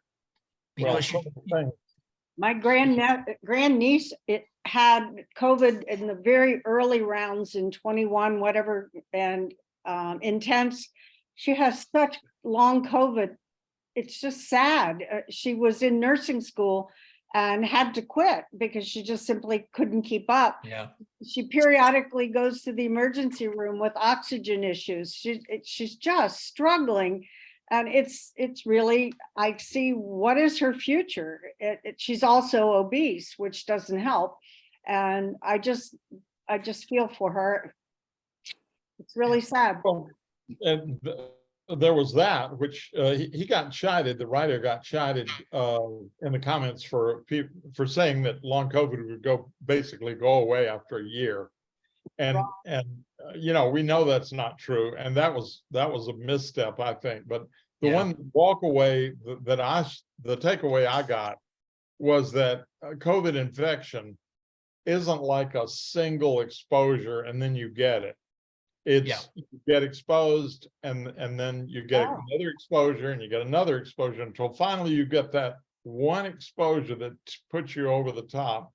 And then all of a sudden now you have COVID and maybe long COVID. But they were saying, and that convinced me, it's like, okay, I'm going to start wearing my mask now. I don't understand. My nephew has it for the 4th time and he's vaccinated and boosted. Are some more prone to get it or something? I don't know. I can't. There does seem to be some genetic tendencies there, although obviously they're still trying to study that. It's very early. But I think one of the points that was made in this article is that, well, 2 points. First of all, post-viral syndromes are very common. You're just hearing them more now with COVID because of the nature of COVID. But post-infectious syndromes from anything from stomach flu bugs to influenza are very, very common. And they include neuropathy and they include myopathic syndromes and heart problems and a lot of other stuff. But one of the points that was made in this article is that the COVID virus apparently is very good at hiding in places where the immune response is not quick. Generally, if you have a pathogen that invades the blood, you'll get a quick immune response and you're more likely to get more of a longer-term immunity. But COVID likes to hide in the upper respiratory tract, and just like cold viruses, it likes to get up in your nose and your pharynx, and the immune response there is not as efficient. And sometimes it'll replicate into an infection before your body really knows it's there. And then you have a battle on your hands. Okay. So one of the aspects that they've been testing out is whether they can come up with a nasal COVID vaccine that'll I've coat read the that. mucus membranes there and stop it or at least slow it down a lot. Mhm. And that might be more effective even than the intravenous. You know, we know how to make decent intravenous vaccines. We're not as good with nasal or oral. You know, there's just, it's problematic. You know, chemically speaking, it's problematic. Bottom line, get vaccinated. Amen. Yeah. My wife got her booster yesterday, and this was the first time she got a Moderna as opposed to a Pfizer, and it has put her on her butt. Oh, that's interesting. Yeah, we're If having it trouble. doesn't hurt, finding- it's not effective. What, Jen? If it doesn't hurt, it's not effective. Oh. Yeah, one of the other New York Times article today was like, if your COVID booster, puts you on your ass for 2 days, that probably means you're having a pretty good immune response. Yeah, I've that's read what it's that. supposed to do, actually. Yeah. Well, we have to find it here. Are you having trouble finding, getting it, Judd? Yes. Yeah. My drugstore said they'll have it, you know, today and maybe next week, but we better get in there. Yeah. Yep. Chuck, how about you? Have you had trouble? Are you going to get a vaccination? No. Uh-huh. He's not Okay. going to get a vaccination. No. Uh-oh. Remind me not to attend your tea party. I've had COVID twice so far, last week and a year ago. Oh, if Ooh, you had it last week, you can't get it for a while. yeah, ouch. But they give me, my family doc, I have a heart condition, so my family doc right away puts me on Paxlovid. Mm. Yeah, And that takes care of me in like 3 days, gotcha. even 2 days. Mhm. It takes care of the COVID and it takes care of the COVID in 3 Yes, days? yes. But that's an emergency approval also. Yeah. Because of your heart. Right. Yeah. I prefer not to get it at all. Other members of my family have gotten it and fought it off, but I get a real high fever, like 102. Mhm. And you know, there's definitely been variations with the variants out there. I basically, when this all started in spring of 2020, I live in COVID Central. Pat, I live in Elmhurst, New York, Oh, yeah. Queens, where you I saw the understand. pictures of Elmhurst Hospital with refrigeration trucks. This was ground zero in New York City for COVID. And I caught it early and apparently had a pretty much asymptomatic infection. And a lot of people actually did. The only reason I knew about it is that I actually got tabbed through United Healthcare to be part of a study where they were measuring COVID antibodies, and I was showing up with all these COVID antibodies. I'd obviously been exposed. Sure. So, okay, good news for that. But then in October 2021, even after vaccine, my son brought home a case of COVID and infected everyone in the house. And it was probably an Omicron variant at the time, a Delta or an Omicron. Right. And I got smacked for 2 weeks. Mm. I mean, and I'm robust and I have an overactive immune system anyway. Right. But this was like the mother of all colds. I mean, in terms of the amount of snot produced, and that's my immune system. You know, PSI stands for pounds of snot inhaled in addition to like pressure. Okay, TMI. But I tell people it's just incredible, like what was going on for weeks on end there. Even though I didn't feel that terrible after like the first week, you know, I had energy back. Uh-huh. But you know, some people have immune systems that work very robustly, some not. And a lot of the time, it's what I worry about. It's the overreaction that could like trip me into a cytokine storm or something like that. Mhm. Because my whole neuropathic journey, of course, was as a result of what was thought of as an autoimmune molecular mimicry. And, you know, that's, you know, when you have an immune system that reacts that strongly, okay, you know, maybe you'll be immune to some stuff, but anything that breaks through plays havoc in your body. Wow. Okay, my friends, this All right. person is going. Thanks to all of you. Thanks to all of you. The meeting after the meeting was very productive for me. I appreciate it. The meeting after the meeting, did you say? Yeah, the overtime. Yeah. Well, we do this. We won't be we don't put this on videotape for public consumption. It's just us chickens. But it's, you know, it's when people want to really just examine some personal issues or whatever. Well, you gave me some direction to go to. Yeah, yeah. Good. That's what we're hoping for. And I hope you have joined and will continue to join us in the months coming forward. In December, I certainly will. Good. In December, I forgot to mention, we're going to have a mental health specialist talking about the whole concept of loss and the grief of loss, and in terms of lost quality of life, all of that that we all face and have to battle. So that will be December. So please join so you get your invitations, and I'll see you next month. Thank you. Thank you. Thank you all. Thank you, Judd. Thank you. Thank you fun. all. Bye-bye. You all. Bye-bye. Bye, Bye, Glenn. Betty Ann. Bye. Take care. Bye, Laurie. Bye. Thank Bye, you. Scott. Judd, Bye. did you save the chat, please? Yes. Bye, Jim Bob. Bye, Mary Ellen. Bye-bye. Cheerio. Yeah, okay, good. I think we're good. Yeah, we did, I think, really well. What a Oh. good discussion. I thought it was a good meeting. Yeah. Yeah, excellent. A lot of information exchanged, a lot of positivity and response. I thought it was really good. I'm happy.